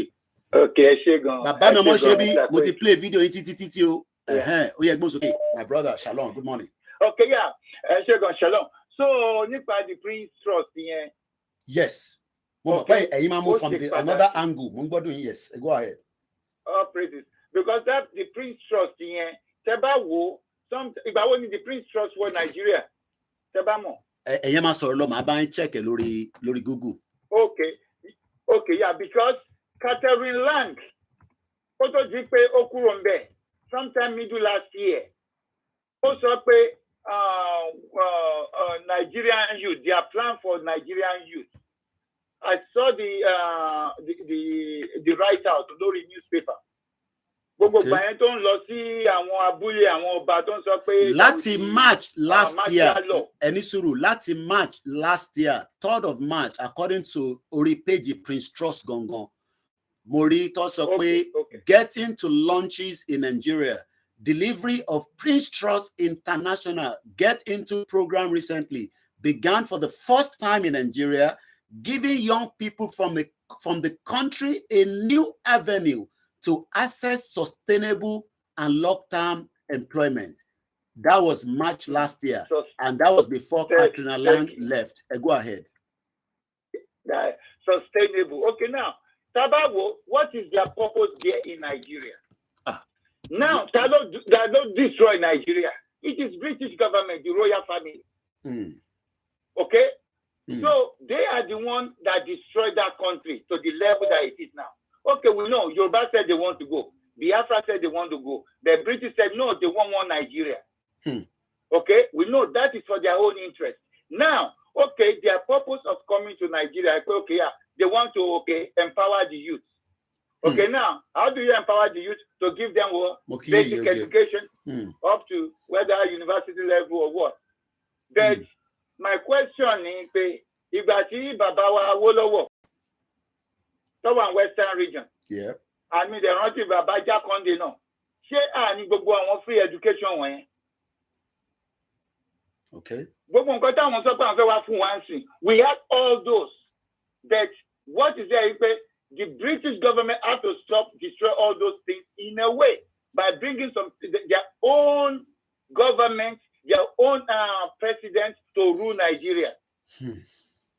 So, gbogbo èyí tí wọ́n sọ pé wọ́n ń gbé the Prince Trust one thing. It is an agenda. Now, what is the agenda? Gbogbo àwọn ọmọ yẹn tí wọ́n bá ti lè get any education benefit from that Prince Trust. Yes. Now, they will be looking at what? As the white man as their God, as their savior. Okay. Okay? And this is where you see children, because they say catch them young. This is where you see some people like, sorry, I still have to talk the name of this woman. Àwọn tí wọ́n ń ṣiṣẹ́ fún àwọn British MI5 wọ́n pọ̀ láàrin wa ní UK níbàyí tọ́jú ọmọ Yorùbá. Okay. Àwọn inú wọn náà máa ti rí wọn tí wọ́n máa sọ pé okay, yeah, the white people, the British government has supported them from their early educational. So loyalty wọn máa wà pẹ̀lú àwọn British government. Thank you, God bless you. So investment in our ṣe. Investment on our children. So, ibẹ̀ náà ti máa rí irú àwọn Professor Wálé Adéníran. Ibẹ̀ náà máa ti rí irú àwọn ìyàwó lórí burúkú. Dúpẹ́ Dagboru woman. Dagboru, ibẹ̀ náà máa ti rí irú àwọn táǹpẹ́ ní. Bọ́dẹ̀ ṣe ń ṣe lọ́dọ̀ tiwa náà lọ́ máa ṣe lọ́dọ̀ àwọn Biafra náà. Thank you. Because fẹ́ fàyọ nìyẹn. So why is it that? Because if you don't destroy them, you know, there was one time I said, look, everything is a weapon to white men. Okay? They turn poverty to weaponize poverty. So anything they turn into a weapon so they can have the advantage. This is how the white people they operate. Okay. So what is the Prince Trust coming to do? Say that I will not destroy Nigeria. So this point, I want you to look at when you're in the same but any suru, but DJ Cuppy sọ pé máa rí iṣẹ́ o bàbá mi ẹni sùúrù ẹ jẹ́ tún bí ayé gbọ́ bẹ́ẹ̀ láàpẹ́ nǹkan DJ Cuppy ló sọ ẹni sùúrù ẹ mú fẹ́ kà síta ẹ mú mọ̀ pé ní ọ̀rọ̀ tẹ́ fẹ́ sọ lé lórí òun náà lèmi náà ṣe fẹ́ tú lọ mú jáde DJ Cuppy 20 hours ago ó ní I am proud to support Prince Trust International as they launch in Nigeria. I am grateful to have been able to share some of my knowledge at the NECA annual job fair, which aims to bridge the widening unemployment gap in Nigeria. It is not just finding a job, it is about keeping a job by empowering the young people with the right employability skills. We are helping to ensure success in the future. Nigerians need to focus on job retention as much as job searching to secure a better future. Okay, thank you. That is a sweet talk. That is the way a politician will talk. That is a sweet talk. Okay, now, if they create the job opportunity, how many unemployed youths are there in Nigeria? How many people do they want to about give 63%. 63%. How long? How many percent? 63% according to the KPMG. Mo kí ẹni gbogbo òkè lọ́n bá ń kí àwa àti princess àtàwọn ọmọ. Okay. 63%. Okay, how many percentage? Let's say they get 3% per job. Okay, but how long will they sustain that job with them? Okay. How long will that job be sustained? They will sustain that job for the next 10 years, which is impossible. Because what they are doing is what they want to get out of that country. Okay. Because there's one secret, maybe you might believe it or not. You see, all these trust funds, NGO, this is what they used to do, to steal from the nation. This is what they do to steal organ harvesting. Okay, and the British monarchy, they know with organ harvesting. This is a secret. Some people know that about that. Here in the UK, they know it. Me, I know it, but we do a lot of research about it. Okay, but they always put it aside. So, all those things they are bringing to us is just to calm our people down. Okay, guys, we are here to save you. Okay. But who is there destroying our economy? We have abundant mineral resources. Why are we so poor? Okay, when we talk about stock exchange market, what is it that they bring to stock exchange market? It is our mineral resources they brought to the stock exchange market. What is it that the Europeans are bringing? I want to bring power. Wow. So that's my brother. I know you always have a lot to say, but let's wrap it down because of the timing, and there will always be time. But it's good that we have the input because I know that you will take us through another angle, which is they are training the new intelligent people that will be loyal to the Empire. Thank you. So that future will not say, hey, Batimo Washe, at least the 0.000.1 Toba Funisha and hey, Jackie lawyer or Daleni Wakoiki or Daleni Bowo, a leve keep British attack, which is what Baba Professor was saying that Bobo reason Tiwashing attack and one Marabot, our Fulani Marabot, which is also part of the agenda of the British Empire. Is to keep everybody mind away from the reality, because 2,500 people have commented under that page, but that doesn't mean that Bobo 2,500 that comment under that DJ Cuppy have a job. They don't even have self-employed. But thank you so much. I'm going to let you go, and I love you so much, my brother, for your analysis all the time. Torí àsìkò ni eka wo enti oni on lọ síbi iṣẹ́ láàárọ̀ nǹkan tó sọ. Ọmọ Koiki àti after 4.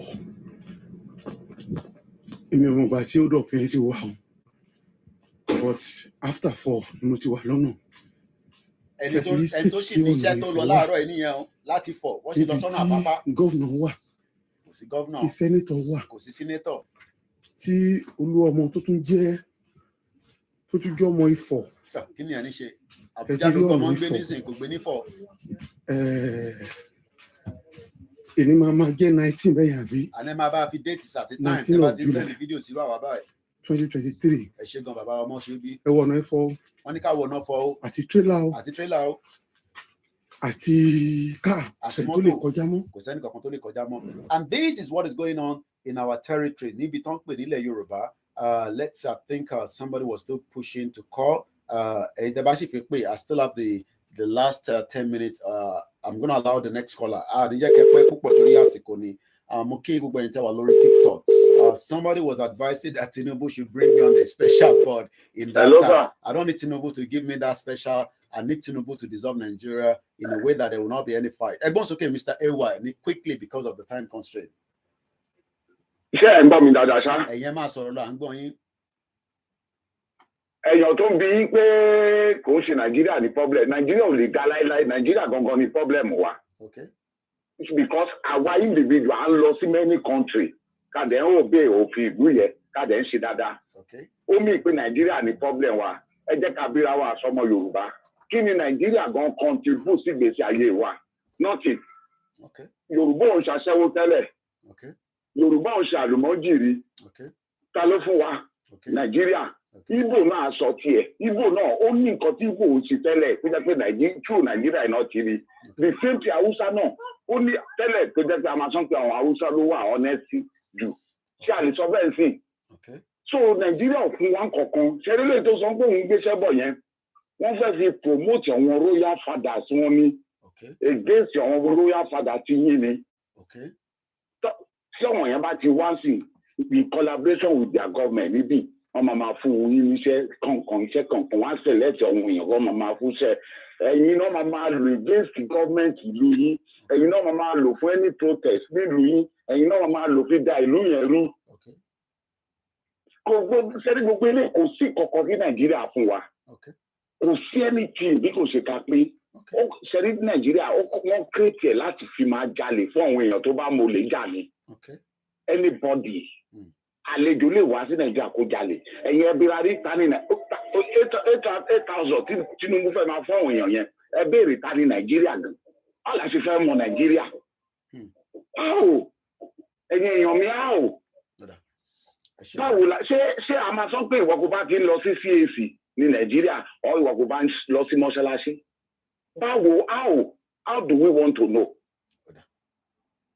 The best thing gbogbo eléyìí Tinubu ṣe ó kọ ṣẹ́rí ó ní àìdíà tiẹ̀ bọ̀ orí system tó fẹ́ kó àìdíà yẹn sí èpè náà máa ṣẹ́ fún bó bá kó lẹ́yìn ibẹ̀ president wo ló kó Nàìjíríà tó jẹ́ pé kò gba èpè ó ṣe pé wọ́n ní àìdíà bọ̀ system tẹ̀mí yẹn kò ní jẹ́ kí òògùn àìdíà ẹ̀ jáde ìbànújẹ́ náà máa rí nínú ìbànújẹ́ náà máa rí bí àfọ̀kúkú bírèkì ẹ̀. Kápín ni the best. Ẹ ṣé gan ni Mr. AY. Mr. AY náà sọ pé kápín ni mo kí ẹlẹ́ǹkan sí èèyàn ti Koiki for the loves and support. A sọ̀rọ̀ lẹ́yìn ètò létà báńkì Princess kò dẹ̀ báńkì àwọn ìyàwó náà mo kí gbogbo ẹlẹ́ǹkan sí. I think I missed the call again. Lẹ́ǹkan sí we started with football, which some of you might not be aware of. New Zealand won Norway. Norway is 5.4 million. Ǹjẹ́ wọ́n ronú pé the future can be a Yoruba playing in the World Cup as a country, as against a Yoruba person representing Nigeria in the country? Ẹgbọ́n sókè, ẹ̀tí wọlé, mo kí ẹ̀ yá wa gbé mi lékè. That's okay, Karen. Ẹ̀kọ́ sókè sàyà mi. Mo kàn fẹ́ kàn sọ nǹkan kan nípa Princess Trust. The Princess Trust is a NGO. And they work with the young people. Okay. So bringing it to Nigeria is just a kind of distraction or diversion. Okay. Where our young people they see got only reaching Nigeria because there's no company. How what they do is to encourage them to go back to work. And even where is they don't even give you jobs. They encourage you. They tell you what to do. Or maybe you have a career to follow Teleto, like they will give you options of careers to choose. So when they do all these ones, how is it going to happen? Ibi iṣẹ́ wo náà fẹ́ ti lọ ṣiṣẹ́? Career wo náà fẹ́ follow? So it's just a distraction. Kò lè last. Bọ́n ṣe kàn ń pariwo yẹn wọ́n fẹ́ fi distract yín ni. Á dẹ̀ rọra die down bẹ́ẹ̀. Jẹ́jẹ́lì. So it's just to distract the young people. That's it. Ṣẹ́rí ìyẹn lọ bẹ́ẹ̀. Ṣẹ́rí béèrè lọ́wọ́ yín ẹni sùúrù ẹ jẹ́ ká jọ máa communicate mọ́mí my beautiful aunty. But DJ Cuppy might disagree pẹ̀lú yín ohun tẹ́ ń sọ yìí. Only it is not just about finding a job. It is about keeping a job by empowering the young Yoruba people, the young Hausa people, the young Igbo people with the right employability skills. We are helping to ensure their success in Nigeria to focus on job retention. Okay, mo fẹ́ bẹ̀rẹ̀ question. Ṣé bá ṣe wà yẹn àwọn youth tó wà Nàìjíríà wọn ní skill àbí? Okay, let us say wọ́n fẹ́ kọ́ wọn ní skills, employability skills. So àwọn employers tó fẹ́ employ wọn dà. Where are the employers? Ṣé wọ́n ti create jobs? Àbí ṣé nínú gbogbo kò ṣe kókó èèyàn kan ló ń bọ̀ láti àárọ̀ yìí, and I have my cousin last week ó pè mí pé orí tó Mainland Bridge ló wà for the past 6 hours.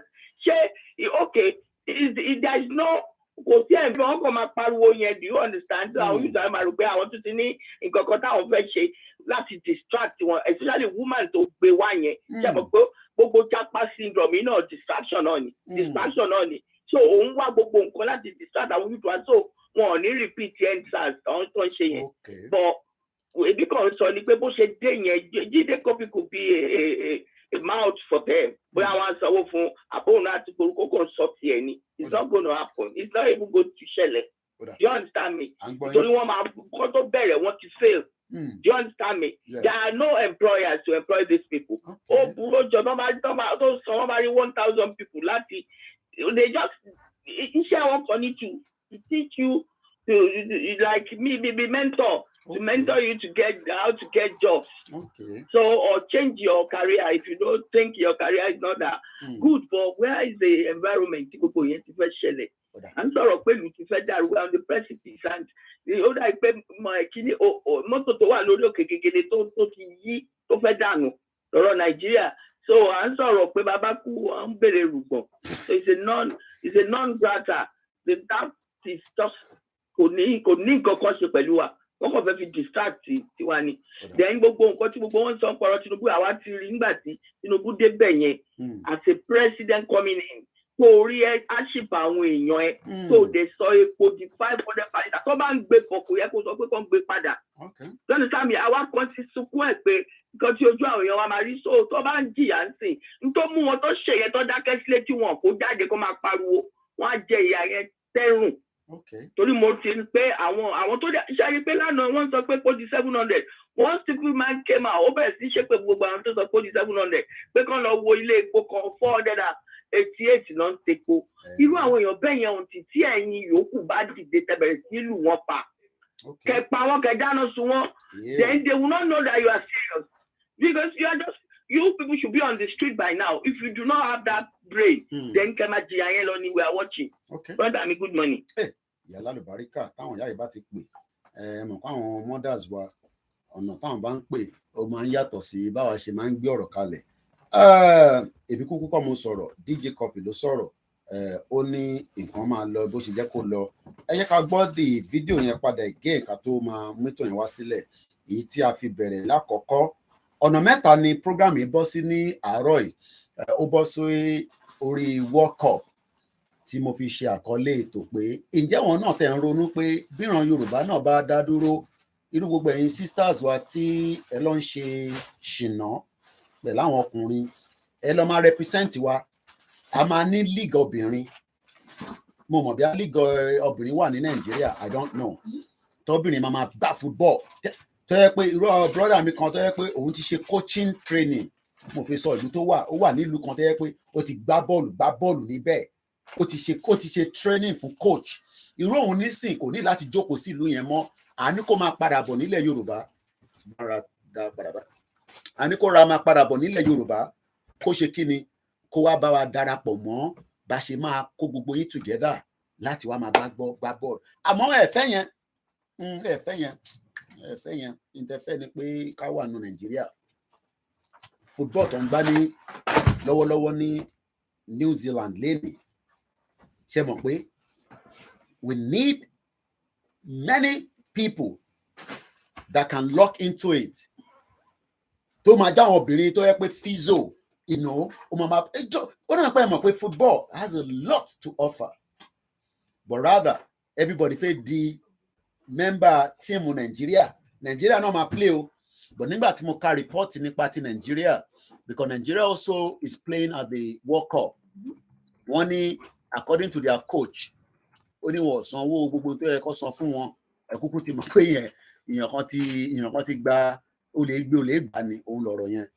mo kàn fẹ́ wo kí làwọn headline yẹn Yewande Balogun Super Falcon Stars extraordinary journey to represent Nigeria at the World Cup ẹgbórúkọ yẹn náà Yewande Balogun I don't have anything in terms of interface but we all know how these things work connect mọ́yàn kan kò connect mọ́yàn kan give and take òun lọ̀rọ̀ Nigeria. I'm not pushing that to any of our footballer whether Yoruba, Igbo, Hausa representing us but we all know how these things work aláwọn tó mọ bọ́ọ̀ gbá tí wọ́n ní fi síbẹ̀ anyway so Nigeria at 2023 FIFA World Cup full schedule ọ̀la làwa máa play Nigeria versus Canada kí ló dé tẹ́ ẹ fẹ́ yẹ kó jẹ́ Nigeria Yoruba nation versus Canada ẹ̀yin ò fẹ́ yẹn according to what I picked up as well Nigeria pay grips remain but players focus kí ló dé tán fẹ́ sanwó fún wọn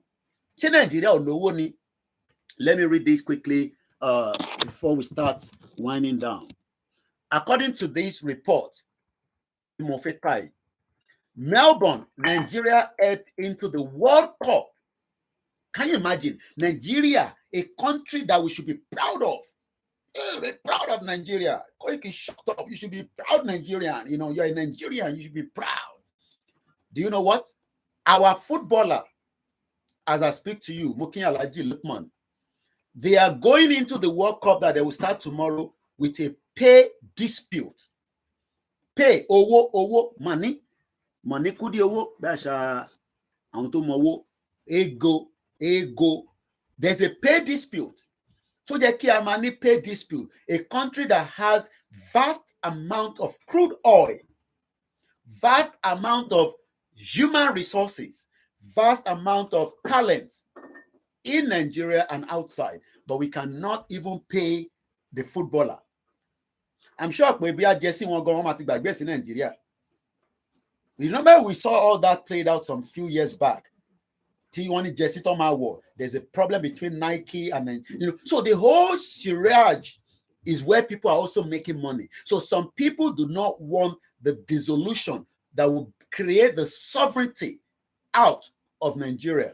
So no, let's keep Nigeria. You know why they want to keep Nigeria? Let's listen to this video one more time.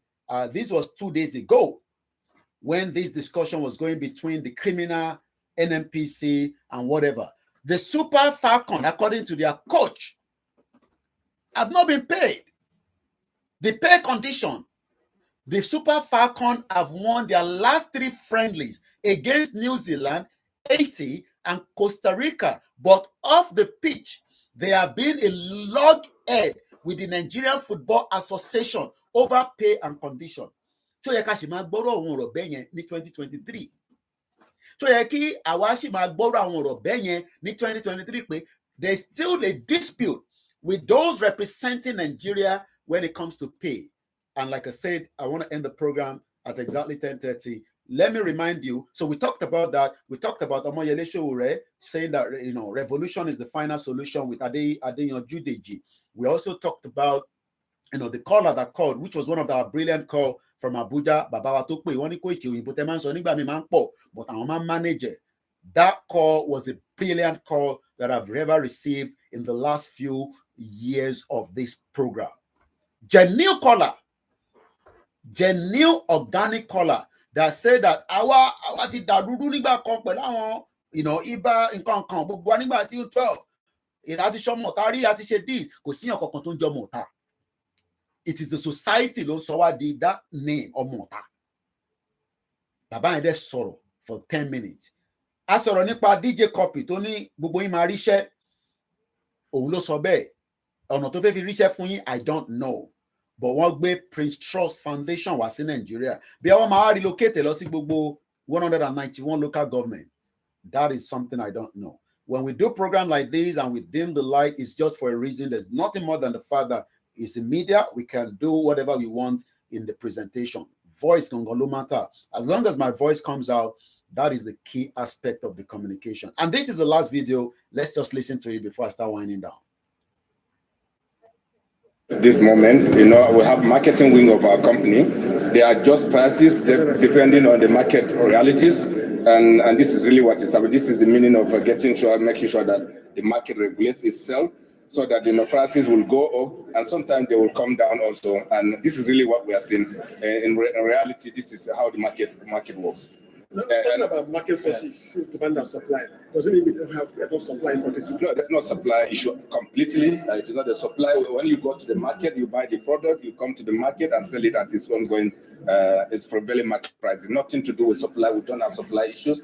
There are a robust supply. We have over 32 days of supply in country. That's not a problem. What assurances are you giving to Nigerians who are in the middle of this?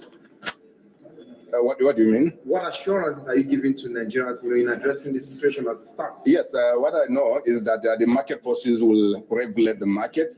Prices will go down sometimes it will go up, but there will be stability of supply. And I'm also assuring Nigerians that this is the best way to go forward so that we can adjust prices when market goes. I don't have the details this moment, but I know that our marketing wing acts just like every other company in this business. I know that a number of companies have imported petroleum products today, PMS. So many of them are online. I'm sure my colleague will confirm this. So market forces have started to play. People have started having confidence in the market, and the private sector people are now importing products. But there's no way they can recover their costs if they cannot take market reflective costs. All right. The GMB just made mention that the market forces are in play. What does this mean for an average Nigerian? As a regulator, I told you back in May that we are not going to be setting price. The market will determine itself based on the cost of importation plus other logistics of distribution, and of course the profit margin by the importer. This market is deregulated. It's open to all participants. As I mentioned also yesterday when I was in Lagos, we had over 56 marketing companies that applied for and obtained licenses to import. Out of those, 10 of them have indicated to supply within which is July, August, September. And out of those, already we received some cargoes from some of these marketers: Prudent Energy, AOM Shafa, and Emadev. Emadev cargo is arriving tomorrow. So this is like just an encouragement to see that the market is liberated and everyone is free to import so long you are working within the framework, especially in terms of quality. But the pricing, we're not going to put a cap on the price because we're not part of those importing. We're not a marketing company, we're just a regulator. So when you say market forces are working, basically what it is that you can see the price of crude going up. A couple of weeks or so ago, the price of crude was hovering around $70 per barrel. Now it's hovering about $80 per barrel. So of course, the crude price also drives the product price. Because the importers are importing, they are basing it on the cost of importation plus the freight, plus other cost elements in terms of local distribution. Understand, Kini. Program because I got to go now because I got to be on the Star Radio within the next half an hour and I've not prepared for that. Mufi bidding kokon as a novice, Mukimamiwa Kemi Ologo. As a novice in you, be a kekoba mfisino comment ma pada wa later. Toban sọ pé wọ́n lọ rẹ epo yẹn wá. Epo tàdọ̀ tiwa tí à ń gbé jáde yẹn. Kí ló mọ́mì mi ó mà tójọ́ mẹ́ta. Mo kí yẹn bá ń kí àwọn grandchildren. Ìyẹn ní mi First Bank. Àwọn tí ṣiṣẹ́ ní báǹkì ní Nàìjíríà, wọ́n ti retire nísìn. Mo fẹ́ sọ location ló tọ́ wà nísìn kọ́nà bá wà pẹ̀lú yín. Mo ti understand. Ṣé bá wà lálẹ́ epo yẹn? Epo tí wọ́n gbé jáde ní Niger Delta ní ká tẹ̀ sọ pé Niger Delta lọ tí ń upload ẹ̀ ó wá gbé lọ síta. So kò tí ì yé mi mọ́, I'm lost. Bí a máa fi ṣe program mi later. Now tó gbé epo yẹn jáde, ṣé a tún wá ń sanwó epo yẹn láti gbé padà àbí? I'm lost, kò yé mi. Torí pé àwa la ṣáà lépo yẹn. ṣebí wọ́n kọ̀ bá wa gbé jáde a máa sanwó tó fi refine ẹ̀ so gbogbo ilé tó ń sọ kò tí mo I'm lost. Have a nice day. I'm lost anyway so mo dẹ̀ fẹ́ kó to stress me more than my brain right now but tí bá padà wá later tá bá máa ṣe program lé lórí ẹ̀yin ọ̀jọ̀gbọ́n ẹ bá mi farabalẹ̀ àwa la ní crude oil so gbogbo pé wọ́n náà tún tà ní $80 $90 kí ni kàn wá pẹ̀lú yẹn ṣe báwa la ní epo yẹn àwa la ní náà ṣé NNPC nìkan okay NNPC máa gbé tiẹ̀ jáde àwọn kan tún máa lọ ra tiwọn wá so èyí tí NNPC ń gbé jáde lọ refine yẹn ṣé kò wà enough ni wọ́n ṣe tún allow àwọn marketers kó tún lọ kó epo wá sínú ilé dèkò gbogbo ọ̀rọ̀ yẹn ò tẹ̀ fẹ́ yéèyàn ẹ̀yin èèyàn wa ẹ jẹ́ ká fi sílẹ̀ bẹ́ẹ̀ yẹn díre mo kí ẹ tá bá dárúkọ ẹ má fi ṣèbínú Ọláyọmí Kóìkì lèmi ń jẹ́ Koiki Media bringing the world closer to your doorstep. Have a very good afternoon, good morning. Ẹ jẹ́ ká pàdé wa lórí Star Radio ní 11 o'clock níbi tí a ti máa continue program. This is our morning lecture. We went more than way out of our timing, but I hope you enjoyed it. It's 2 hours 30 minutes, but let's just accept it as it is that way. Good morning. Bye for now.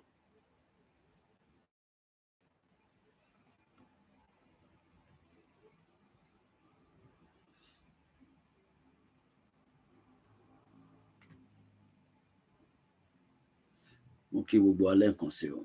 That is how far we can go this morning. I gotta go now. We have other things to prepare for, as usual.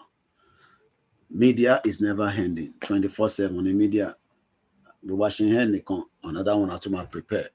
Mr. Fab, bye for now.